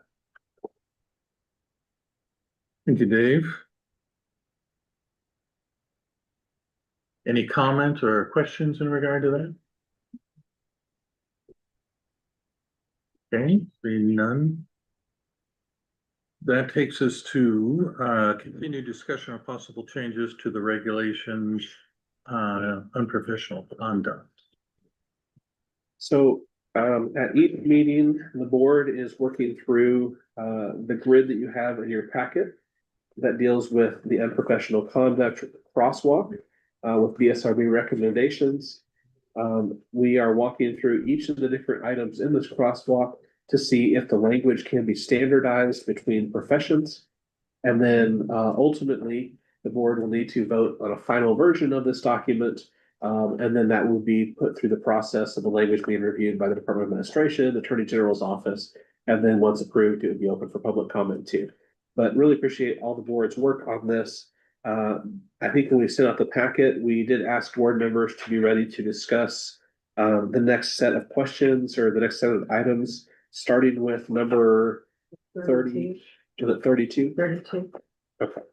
So I'll turn it over back to you, Dave. Item number 32. Some of the professions talked about. Item 32 starts with taking credit for work not personally performed, whether giving inaccurate or misleading information or by failing to disclose accurate or material information. One item just includes taking credit for work not personally performed. And then there's other variations of the language that are included here. So I'll turn it over to you as a board and feel free to have discussion on this item to see if there's specific language that you like for this item, or if you have any questions about why the language might be different. Thank you. Leslie, any recommendations from staff? No.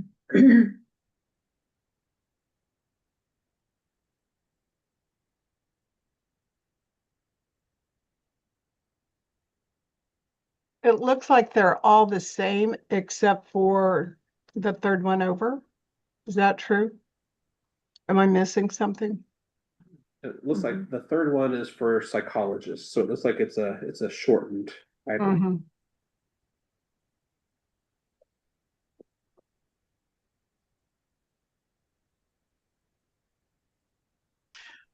I would be okay with taking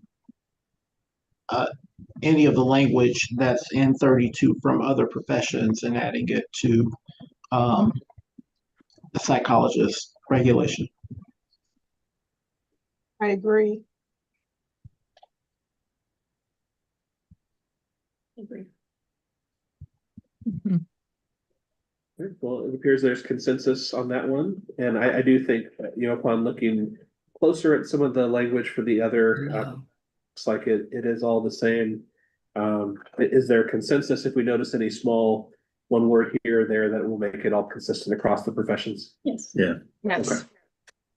Okay, and then we will go ahead and do that for item number 32. For 33, let's go ahead and skip that item for now. There's going to be a couple of larger items that we're going to have on separate appendices for you, but I think we should just maybe concentrate on the smaller items for today. So moving next to item 34, there is no item on this, at least none that we were able to identify for the psychology profession on this topic. But it does say for the first profession listed here, which is addiction counseling, making or filing a report that one knows to be false, distorted, erroneous, incomplete, or misleading. And then if you look across, I believe the language is, it appears to be Consistent across. Yeah.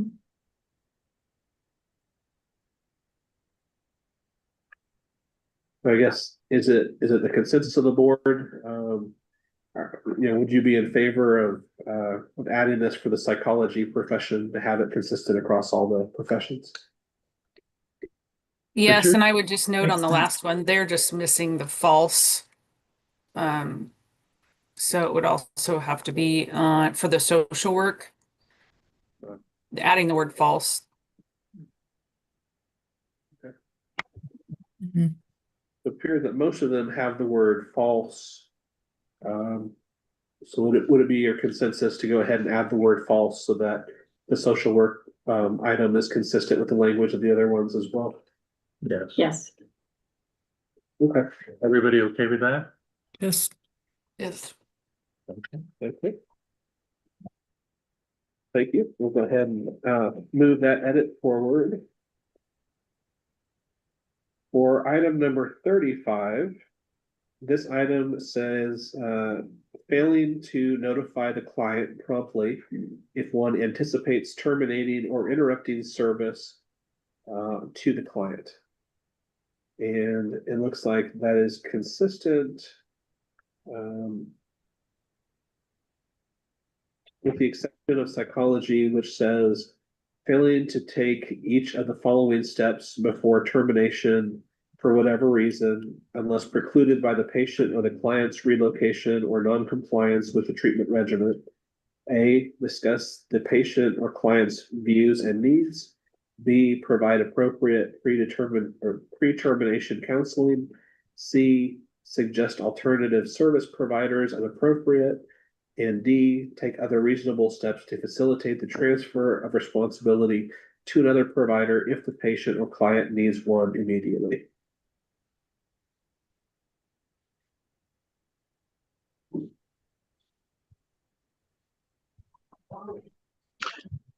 I prefer a more slimmed down version if we can be as parsimonious as possible.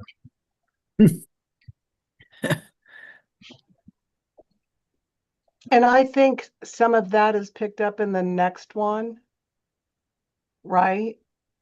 Where like failing to seek continuation of service or abandoning or neglecting or, right?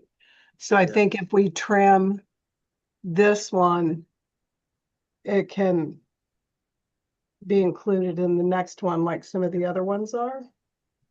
So I agree, Richard. Looks like the language is pretty standardized. I think there's one, it looks like marriage and family therapy. It's missing the words is anticipated. And I think it's also missing from some of the earlier ones.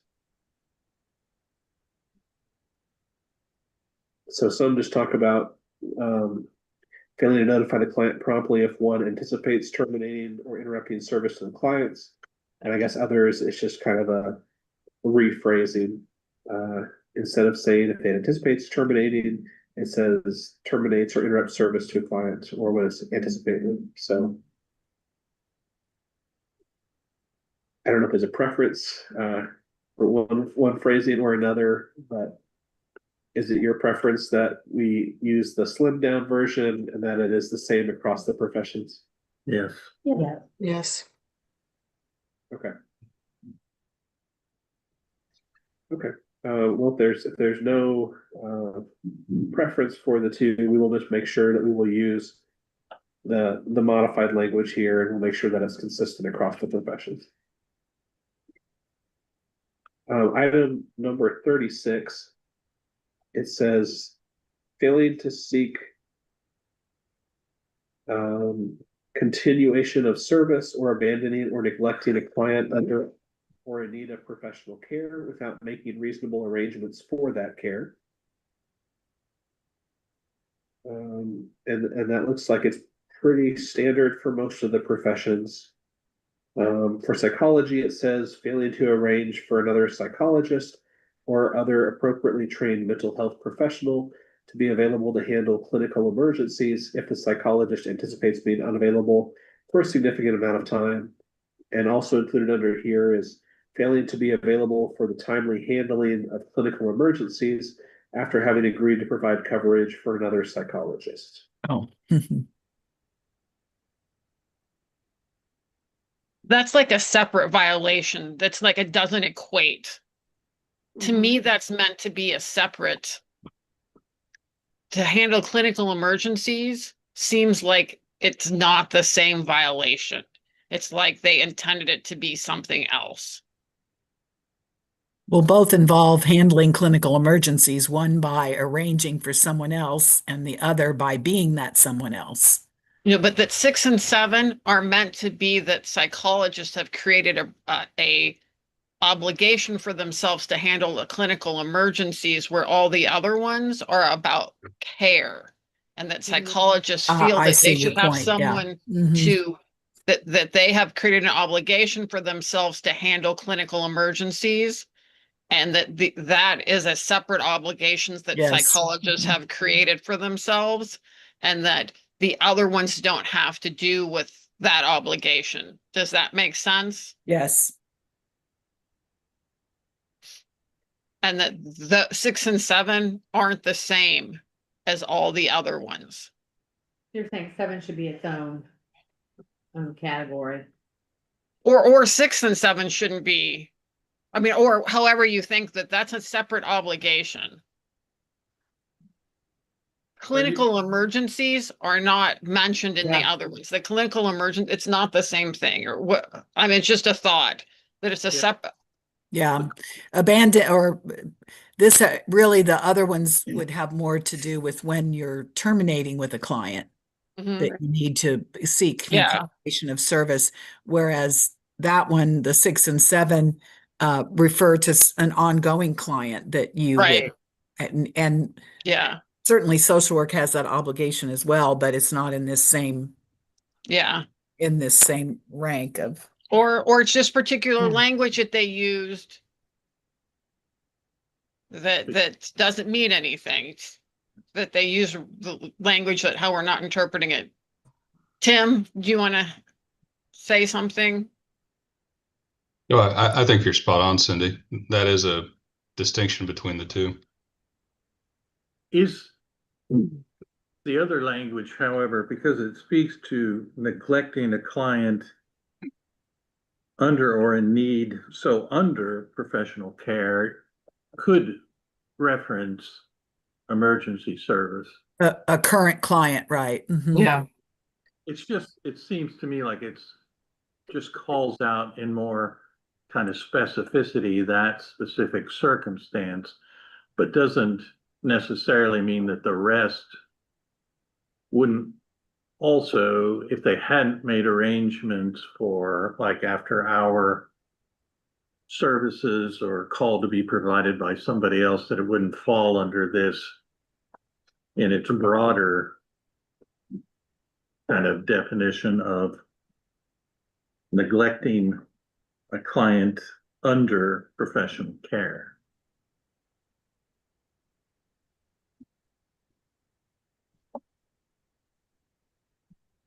So would the psychologist be willing to use the more general wording as a Yes. first stop, and then whether or not you want that specificity? It seems like the specificity would be handled under there, but I don't know the history of why that was an important regulatory piece to add. So the way that I'm reading it, I think that shifting to the more broad way of framing things, I think that I would be fine with that. Yeah. So would there be consensus for the moment, having the broad language across, but then sort of putting these two items sort of on a, I don't know what people sometimes say, there's like a parking lot where we don't, and we can circle back around to them. So when we're looking at the end result, we make sure that if there's items here, we revisit them to make sure that we can include them or add them back. Would there be a preference for that, to have the standardized language for this item, but I'll put a tab in these two descriptions? I'm for that. And then looking to see if there's a more appropriate place to include language related to current clients, which is what the psych language is in this one. Are you okay with that, Richard? And Tim, I saw that you unmuted. Did you have anything you wanted to share? No, I think that's a good idea, Dave. That my only comment would be, it's just a different structure in the regulation that, as you know, that those two subsections 6 and 7 fall under sort of a general catch-all of ignoring client welfare, and so it's just structured differently.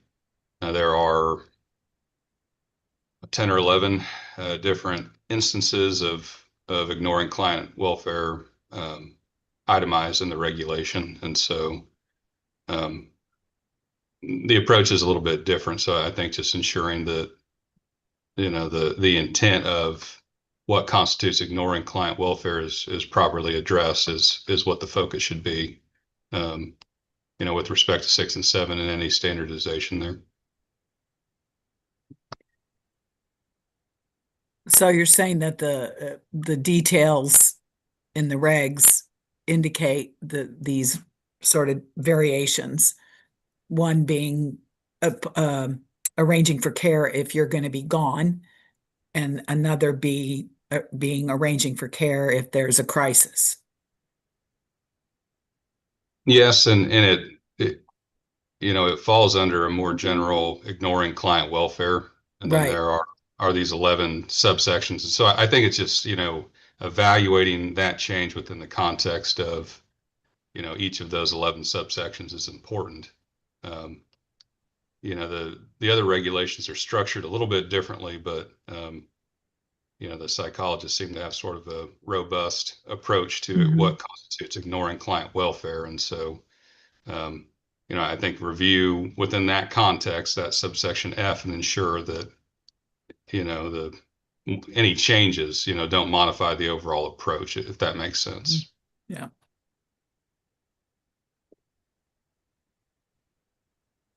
Okay, well, for right now, how about if we do, if there's no objection to it, the standardized language across for 36? And then we'll remember some of the distinctions of what we talked about, and we'll circle back around to those items, make sure that they are addressed before we finish up the document. And I think there may be time to do one more item, maybe KK, because it's kind of along the same lines. Item 37, which communication counseling starts with KK, says abandoning employment under circumstances that seriously impair the delivery of professional care to clients and without providing reasonable notice to the employer. And I believe most of the other professions have either identical language or very similar to it, except for psychology. So would you be having consistent language across for this one? Yeah, and I'm a little surprised that there isn't anything about abandoning employment in our regulations. Yeah, and it may have come down to, I think it's a very challenging activity, given the way that psychology's regulations were, organized compared to the other professions. So it may be that there is similar language that was grouped together and maybe provided under a different category, but it may be helpful just to have standardized language for this. And then when we come across that language that is standing out, we can see if it find a new home for it. So. Sounds good. Okay. Well, so there's consensus on that. So thank you for your time there. We're getting towards I believe the end of the packet. So we're making good progress, but we'll have a few more of these to have you discuss at your next board meeting, but want to make sure you get through the other items on your agenda today. So thank you. Yeah, thank you all. That moves us to a continued review and discussion on draft survey reports of licensees. And as I mentioned, we have about 40 minutes left in the meeting.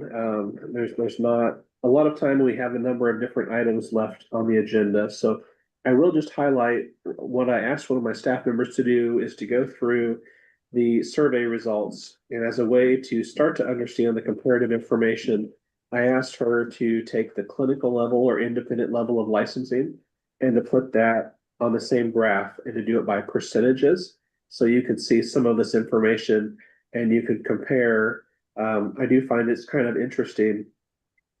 There is a table in your packet of material that shows percentage of individuals practicing in rural areas. And while every profession, the majority of practitioners are practicing in urban areas primarily, some of the numbers are very, very low for certain professions practicing in rural areas.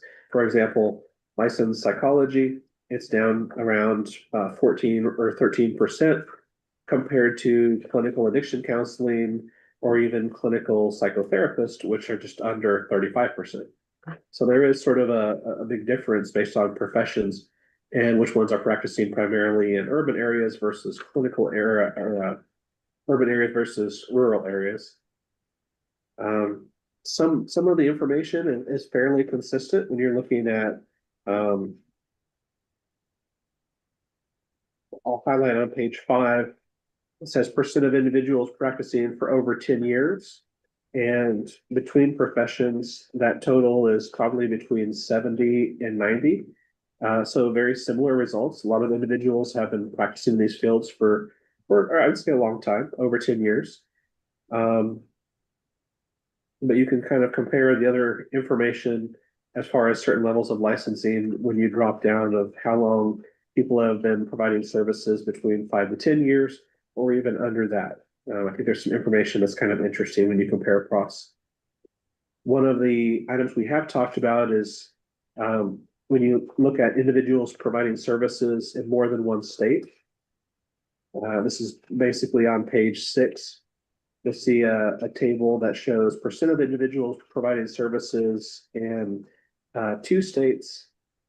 It is over 30% for professional counselors, clinical professional counselors, and psychologists. It's over 20% for marriage and family therapists. Clinical psychotherapist, the number is very, very low, and addiction counseling is just above 10%. So I think in terms of what we are hearing as far as the desire for a multi-state compact, I think it would make sense that marriage and family therapy would follow the psychologists and clinical professional counselors in terms of individuals who are already providing services in multiple states. But we will provide a bit more context and some thoughts behind comparing some of these totals. We'll also have some comparison between the open field answers as well. But I think just for time constraints today, we wanted to give this to you for you to look at and review. We can talk about it more at the next meeting, but our goal is to have those reports finalized by the end of the year. So hopefully this is helpful for you to sort of get an advanced teaser about some of the information, and we'll try to have it in a more comprehensive report by your next full board meeting at the beginning of January. Thank you, Dave. That moves us to an update on background checks for licensure. Yes, so to frame this item, the BSRB has not historically required background checks for licensure, and we're not the only state that does that. A number of states have had that. There's been a split, but for the multi-state compacts, one of the consistent requirements has been a requirement of a background check as a condition of licensure. So I mentioned for the SIPAC compact, they gave states 10 years to come under compliance with that. For professional counseling, they basically went against precedent and said, you have to have it in place, otherwise none of your professional counselors will be eligible for the compact. And so as we are trying to put in place a background check requirement, we have been looking at our statutes that authorize us that ability. There was a statute that was passed in 2016 that gave the board broad authority to require background checks, but it didn't say the board would require background checks. It gave them authority to do so if they wanted to do so. And in talking with members of the KBI, they have informed us the language in our statute has been approved by the federal government. And so it is satisfactory in terms of our ability to implement the background check. There's nothing holding us up at a federal level. And I think one of the main reasons why the board had not required a background check in the past is trying to weigh the different fees and the cost concerns to different applicants. Also knowing that a lot of times individuals get a background check when they're students or when they get hired at a certain place. And so there are lots of reasons, but with the compacts, our hand is essentially kind of being forced, and it will be helpful to get more information in terms of if there are any instances, and so we can make sure we're handling those cases appropriately too. So the statute that we were looking at talks about our ability to require it upon initial application for licensure, if someone is reinstating the license or under investigation. Also based on about 3 different statutes, one that allows us to require background check for licensees, and then another statute that defines licensees as individuals who are making application or individuals who are currently licensed. Under that, connecting the statutes, we have authority to provide an opt-in mechanism for individuals to get a background check, even if they are already licensed. That is our understanding, but I believe, in talking with the legislative committee that I spoke to, it would be helpful for us to have something in place that we could point to and say, here is the mechanism by which you can follow if you want to opt in. And so what I wanted to bring to you today is basically I wanted to seek your authorization for us to put forward an emergency regulation for that opt-in provision. What the emergency regulation would do, you can pursue an emergency regulation as long as you are following up with a permanent regulation, I believe 3 months later. And so what the emergency regulation would do is it would allow individuals to seek a background check as an opt-in if they're already licensed. And then as a second part of that emergency regulation, we've talked about making this a requirement for all applicants. And I would propose to you making that a requirement as of January 1st. As I mentioned, we're talking with our licensing host to make sure that there is something built into the system where we can track that. There is still some training we need our staff to undergo with KBI to make sure they're familiar with how to read the information, what can be saved, what can't be saved, that kind of information. But I think with the time frame of January 1st, I think that would be appropriate. And so essentially what I'm bringing to you today is just asking for approval for us to put forward that emergency regulation on the background check requirement. So Dave, what would we do with the information? So let's say you got a background check and it came back that the person had a really poor credit score or had some prior felonies. What then? Yeah, so that's a good question.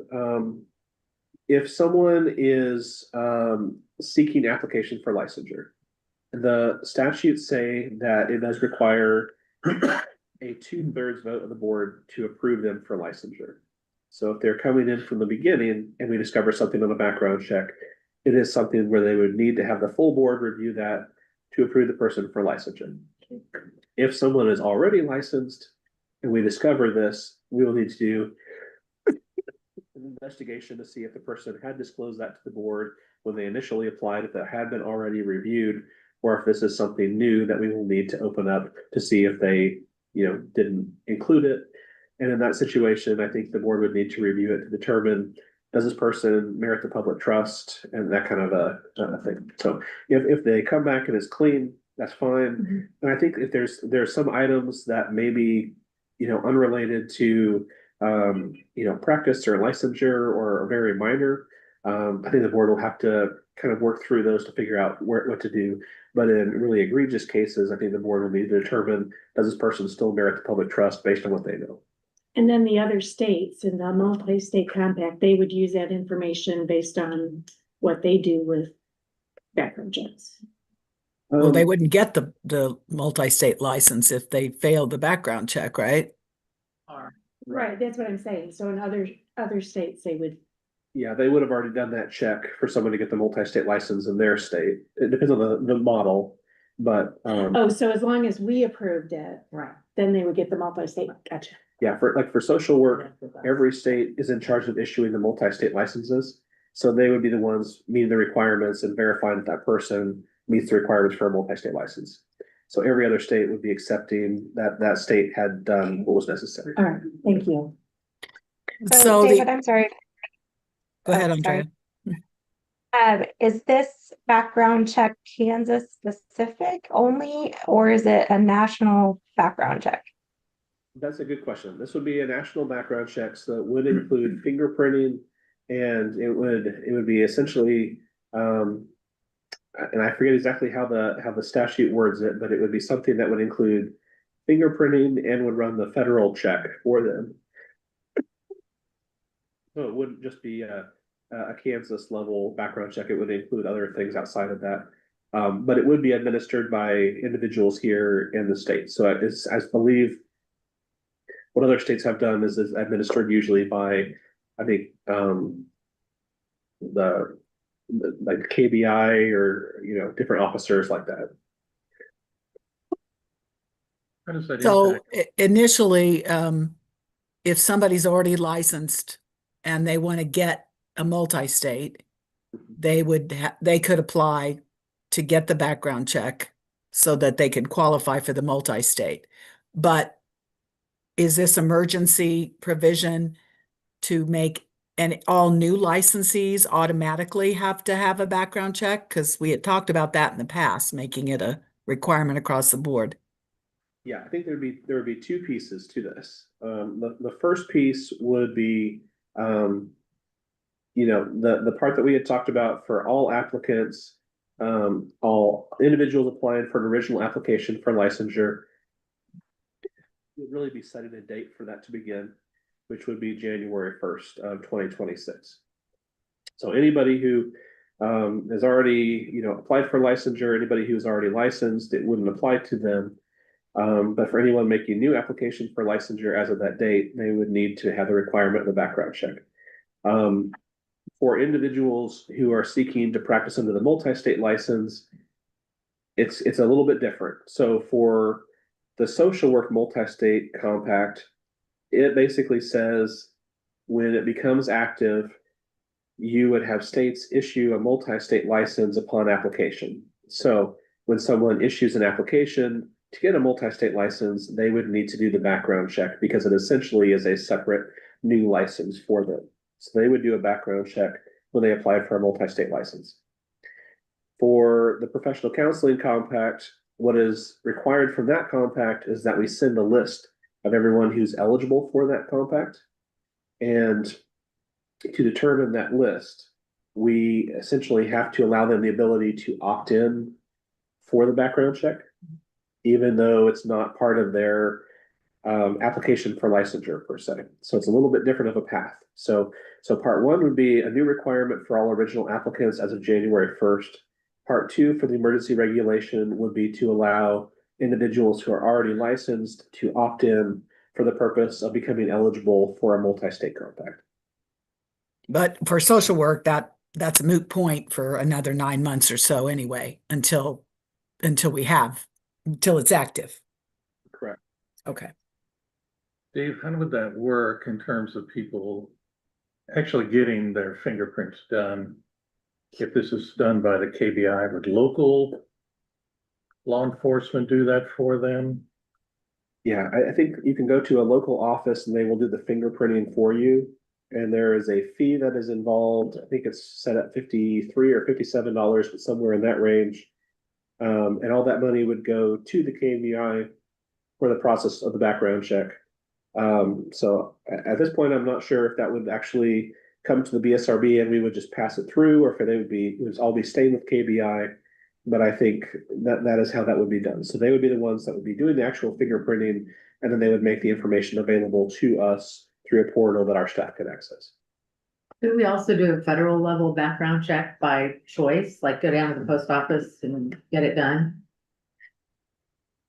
I'm not sure. This would sort of be the standard one that the other agencies are already using. Okay. So it would match whatever, the Board of Nursing is requiring, the Board of Healing Arts. I think they already have background checks in place. So it would just kind of be bringing us to the same standard. But. Mm-hmm. I did do the post office check for another volunteer job that I have, and it's pretty easy, and you can designate who it gets reported to. So I don't know if that's just for ease, that if that would be something to look ahead to try to include as an option for people getting their background check. And just to kind of let you know too, I know emergency regulations are not very common. We've only done it once before, and that was in 2023. We had a bill passed by the legislature. We were very interested in getting some of those new authorizations to practice implemented. And so we did one so that we could launch them very quickly as of, I think, July 1st or something like that. And then we followed it with a permanent regulation. So our goal on this would be to get something into place to allow us to be eligible for the multi-state compact for professional counseling as quickly as possible, and then have a permanent regulation in place with very similar, if not the same language, that would probably follow up. But what helps us with emergency regulations is that if you approve this today, we can have language that would be reviewed by the Department of Administration and Attorney General's office, and things are expedited by their offices if they are emergency regulations. And then there's a special group that meets that is very close to the Joint Committee on Administrative Rules and Regulations, but it's slightly different. And they basically review them, determine if things are appropriate in those regulations. And then if they are, they can put them into place for 3 months, and then you have the permanent ones that would follow. And there'd be a fee associated with this for getting the background check? Yes, well, so there would be a fee. It's either $53 or $57, so it would clarify that. And then whatever we're able to work out with the KBI, as we're putting this language forward for the emergency regulation, either have it, I'll go to the KBI directly, or we'd have it be received, but then pass through to the KBI. So it wouldn't be any increase in our operating budget. It would either be a pass through or go directly to KBI. But it's a little challenging right now because I have not seen another agency with a regulation with this detail, but I do think it would be helpful for us to have it because it's a new process and people are not going to be used to it. It'd be nice if we could point them in this direction on that. What's the turnaround time if we vote on this today? How long do you think it'll take before we'll know if it was approved? I think we should be able to provide something to have those offices review it sometime in the next few weeks. So I would hope sometime in the next month they could have that group organized to meet. So it should save us a little bit of time in terms of that. And I guess one other thing too, as a part of the emergency regulation, we have a fee regulation that we're already going through the process of implementing to have the fees decreased. I would ask you too, would you be in favor of submitting this along with it? Because part of this does tie into that. The out-of-state privilege for professional counseling is part of this process. And so if we have that put in place, it would allow us to have that not be a factor either. So. Do you need a formal vote on this or? Yeah, I think that might be helpful. Okay. If there was a formal vote. And so just the 3 pieces of the emergency regulation would be implementing the background check for all new original applications for licensure as of January 1st. The second would be providing the opt-in mechanism for people to get a background check, even though they are already licensed. And then the third would involve the fee language, which would, and if you're fine with us doing this, I would say let's just go ahead and put it in as far as the fees for all the professions that we're already working with, but that would include the component for the professional counselor, multi-state compact, out-of-state privilege fee. So that way those all come in together. So you need a motion for that? I do. I'll make a motion. Okay, A second. we have a motion and a second. Any further discussion? Hearing none, all in favor of the motion, please say aye. Aye. Opposed, same sign. Okay, motion carries. Thank you. thanks. Thank you. All right, that takes us to an update on a revised BSRB investigation policy. Okay, and this is just a really short item. I mentioned this earlier. Essentially, between now and your next meeting, we will change the policy on the BSRB website to add the reference to the 6th board member, or the 6th member of the complaint review committee. And we'll clarify that could either be an additional public member or somebody from a profession not already serving on the complaint review committee. So no action is needed, but I wanted to make you aware that that'll be a change on the website between this meeting and the next meeting. Thank you. That takes us to a summary of items for 2026 legislation.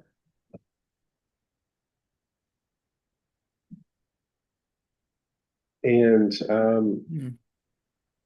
so I did want to run down the items that you all had expressed favor of including in the legislation.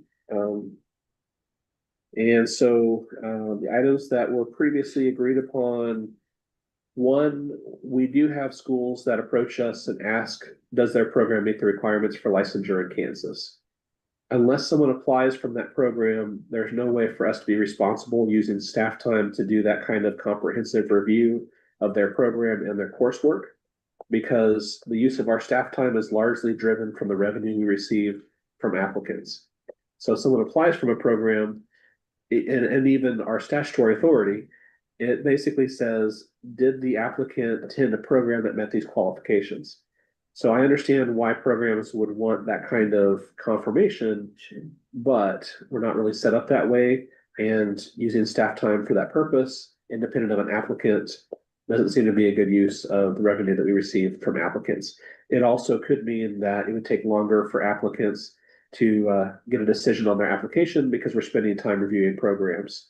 So as a way to reach a compromise, because we do see the need for programs to get that confirmation, what we had put forward to the board was a process where we could do a review.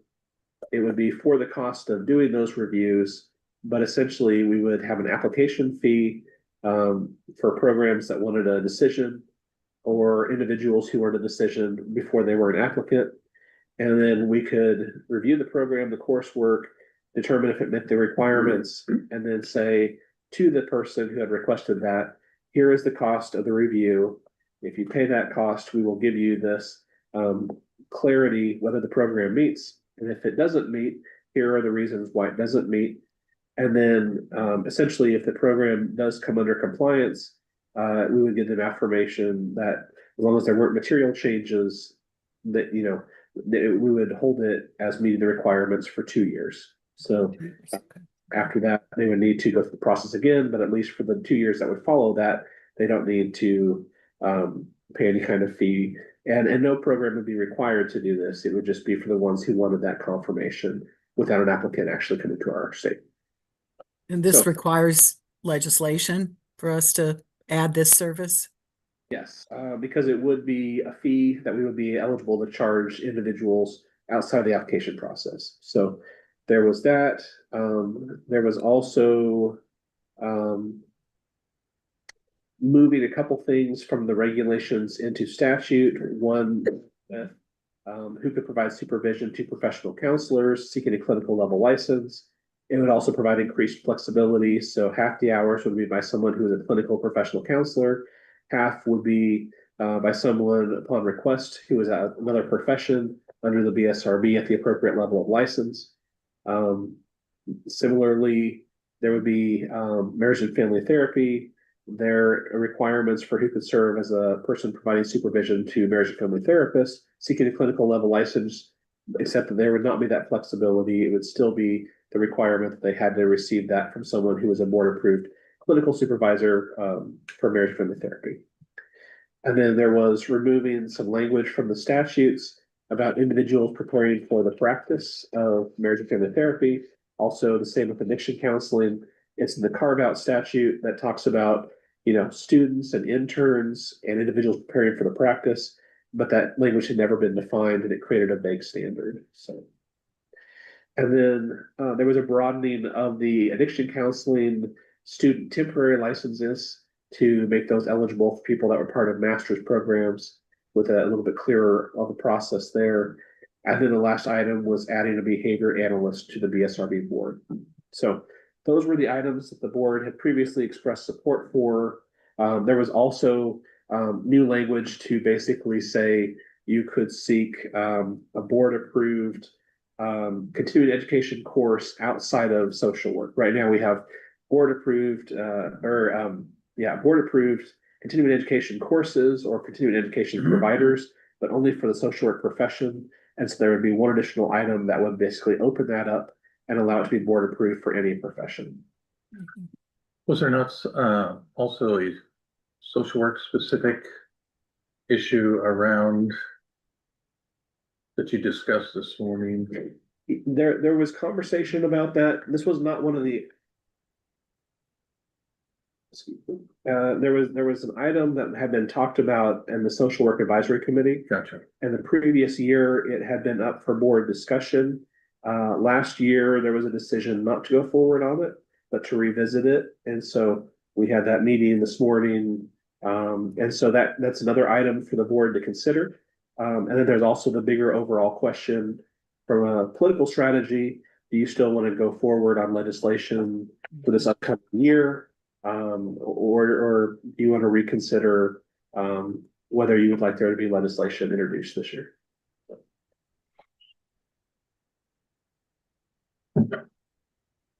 Well, those are all useful changes that we agreed upon, but I do have concern about not only those, either those, none of those getting passed or one or two getting included and a whole bunch of other stuff we don't want getting inserted, given that that's happened in the last two sessions with other bills.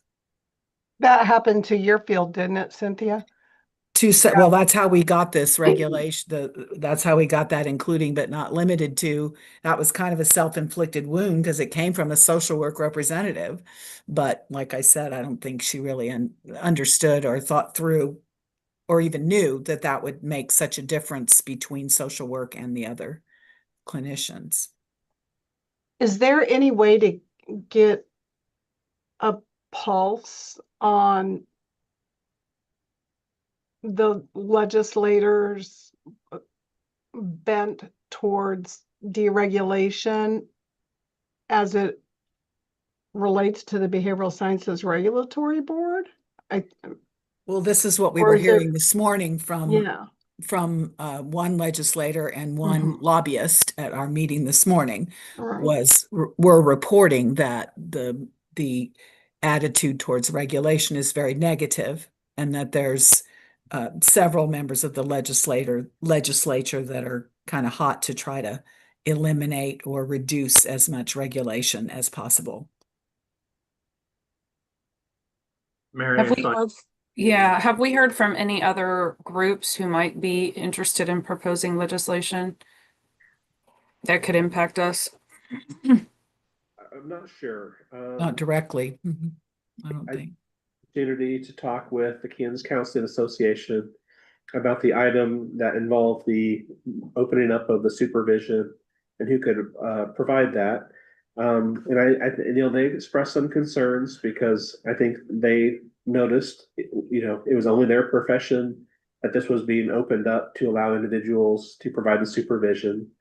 I also had a conversation with the director of the community mental health centers, who said, he said from their perspective, that sounded like a great idea. And from employers that I've talked to, they were really supportive of increased flexibility and who could provide supervision, because a lot of our requests that we've had have been from people who wanted to get supervision on site from someone.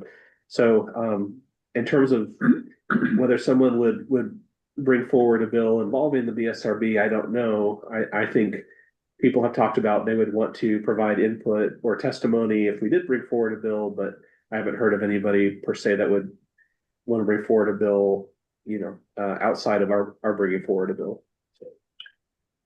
does it make sense to visit with Representative Carpenter to get a feel from him in terms of, to say, here's kind of the things we would like to do, and get a sense from him whether he thinks this is a good or bad time to do that?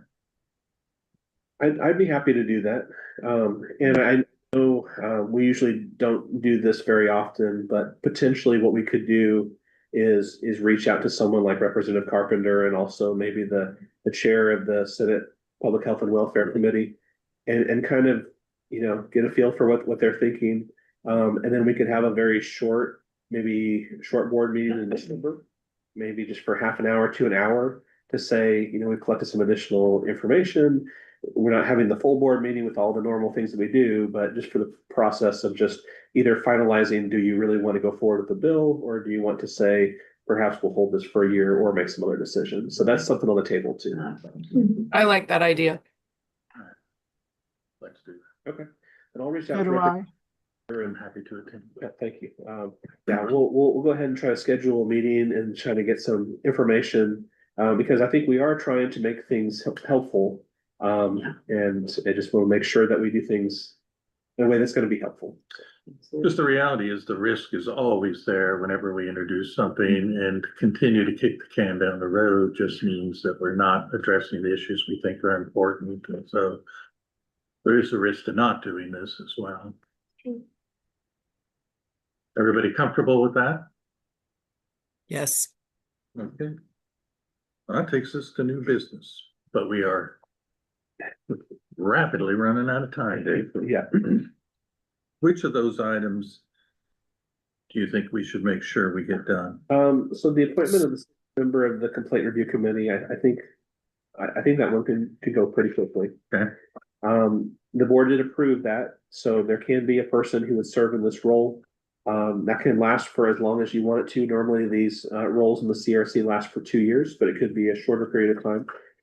Because this is kind of not the beginning of the fiscal year. So if there was someone, I don't know if people have reached out to you, Dave, and expressed an interest in serving on the CRC. But if there was someone that was willing to serve on the CRC in that role, that could be a decision today. Okay. Nobody has reached out to me. I have an interest just because I'm finishing up my second term on the board, and you were given a pretty clear message by a previous chair that everybody should try to, if they could, serve. So I have an interest in that, but I'm certainly open to if anyone else who fits that criteria for who can and who can't be on that. Yeah, so the requirements would be, it could be a public member or a professional member. But as far as professional members, it can't be someone from a profession that's already on the CRC. So there is already a licensed psychologist and there is already a social worker on the CRC. So that would mean that Cynthia would not be eligible because Andrea is currently serving on the CRC. And it would mean that Linda's not eligible because Richard is already serving on the CRC.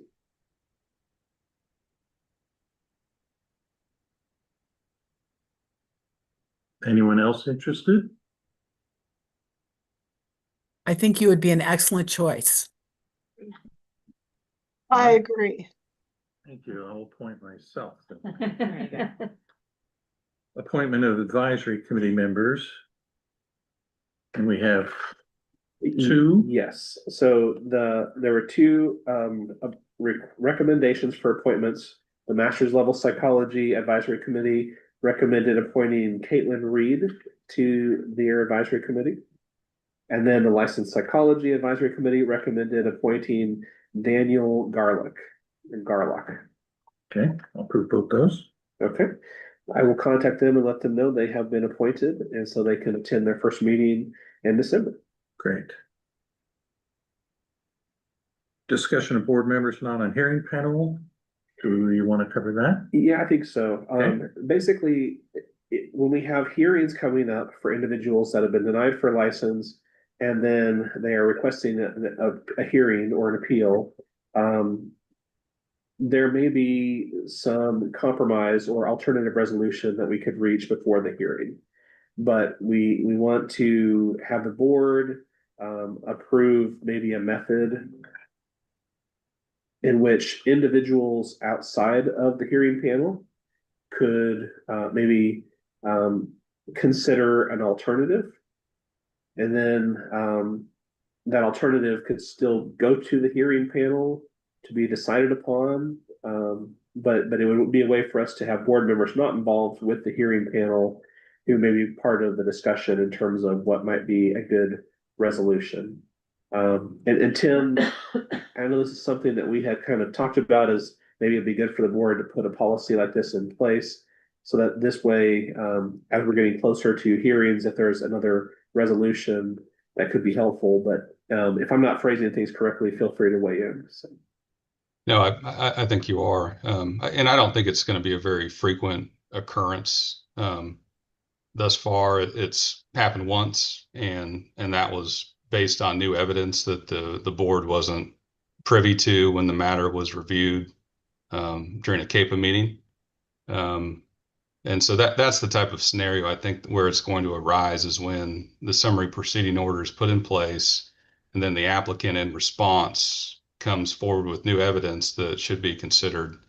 The matter's already trending toward a hearing, and so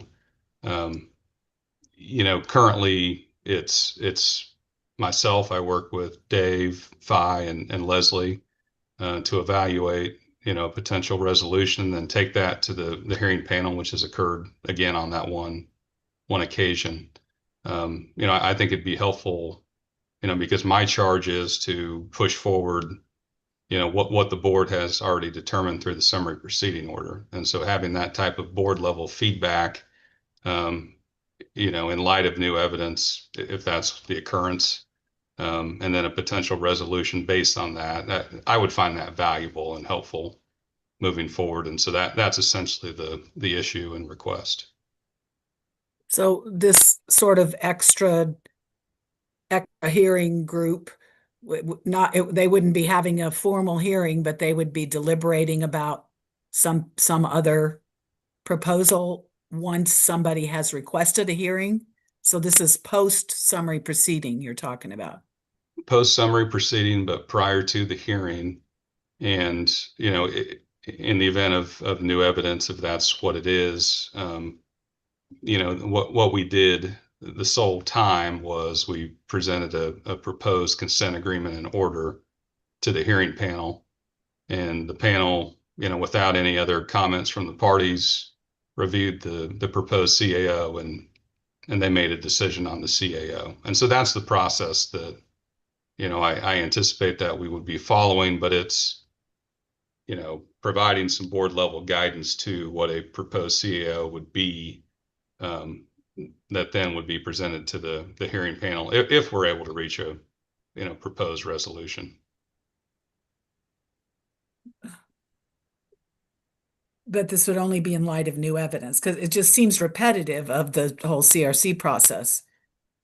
Unless there's something in between the summary proceeding that comes up before the hearing. That's correct. Yeah. If there's nothing new, then I'm simply following what the board has decided, and I'm putting on evidence to support the board's decision. Okay. But if there is something new that occurs and the matter is trending to a hearing, then that process is to account for it and determine, do we still follow forward with what the board decided through the summary proceeding order, or should we reconsider that and move forward with a proposed resolution that takes the new additional evidence into account. Is there not a process for it going back to the CRC if there's new evidence? Or would that have to be presented at the hearing? Well, I mean, there could certainly be. I mean, it gets a little bit disjointed, I think, when we're moving toward an evidentiary hearing. If there's a notice of hearing that's put in place, there's quite a bit that goes to scheduling the hearings as well. And so that is a possibility, and I'm sure it's been followed in some circumstances. This may be a little bit But different. a lot of these, Tim, would have to do with licensing issues, right? Not complaint and discipline issues. And so my opinion is if there's new evidence that's brought forth that would change, I think we should address it before getting to a hearing and an appeal process. So whatever mechanism we can do that, I think that would make the most sense. Yeah, and Cynthia, to your question, it may depend on when that evidence comes out. If it's once the parties have already identified their exhibits and we are short in time to the hearing, that's more of the situation I think we're contemplating, as opposed to, the monthly CAPA meetings where you're reviewing license applications. Okay. So is the board supportive of a model like this? We would use it infrequently, but we would use it when necessary to see if we could avoid a hearing if there was a situation that came up. You're just looking for consensus? Yeah. Everybody okay with that? Mm. Looks like. Yeah. And I know we have a number of other items. If you don't mind, if we could get confirmation of the board meetings for next year. Yes. So we want to continue to have those on the second Monday every other month, this time period. Yep. Yeah. That's good. I think most of those items can stay there. You do have a SWOT analysis for strategic plans. So maybe as homework between now and the January board meeting, be thinking about different answers and how you would put down strengths, weaknesses, opportunities, threats. So maybe be thinking of that using the template in your materials. Okay. And then the final item, so it's that time to talk about the annual performance evaluation for our executive director. What happens is I send out to everybody a list of questions, get your feedback, pull that together into a report. One of the things that Dave's done that's been really great to help you know how to answer those questions is he's provided a kind of a report prior to those questions going out, so that when people read through the questions, if they go, I'm not really sure how I would know some of the answers to this, he tries to provide that kind of information ahead of time for you to review. So Dave and I are going to meet this afternoon to kind of do a little preliminary work, and then you'll send out your report. After you've had some time to digest that, questions will come from me. If you then complete that, return it to me, I will summarize that. Yeah, and my goal would be to have my summary of essentially help you with personnel kind of matters. So this personnel report I would have to you by December 1st. So I'll try to complete that this month, so that way you can have it when you're going through and thinking about my performance review. Then the rest of the items we'll just push to our next meeting. I think that would be fun. Okay, so that means we will meet again on January 12th. If there's no other business for the board, I would entertain a motion. I moved. All right, Second. have a great holiday, all. Thanks. You too. Hi, everyone. Bye. Take care.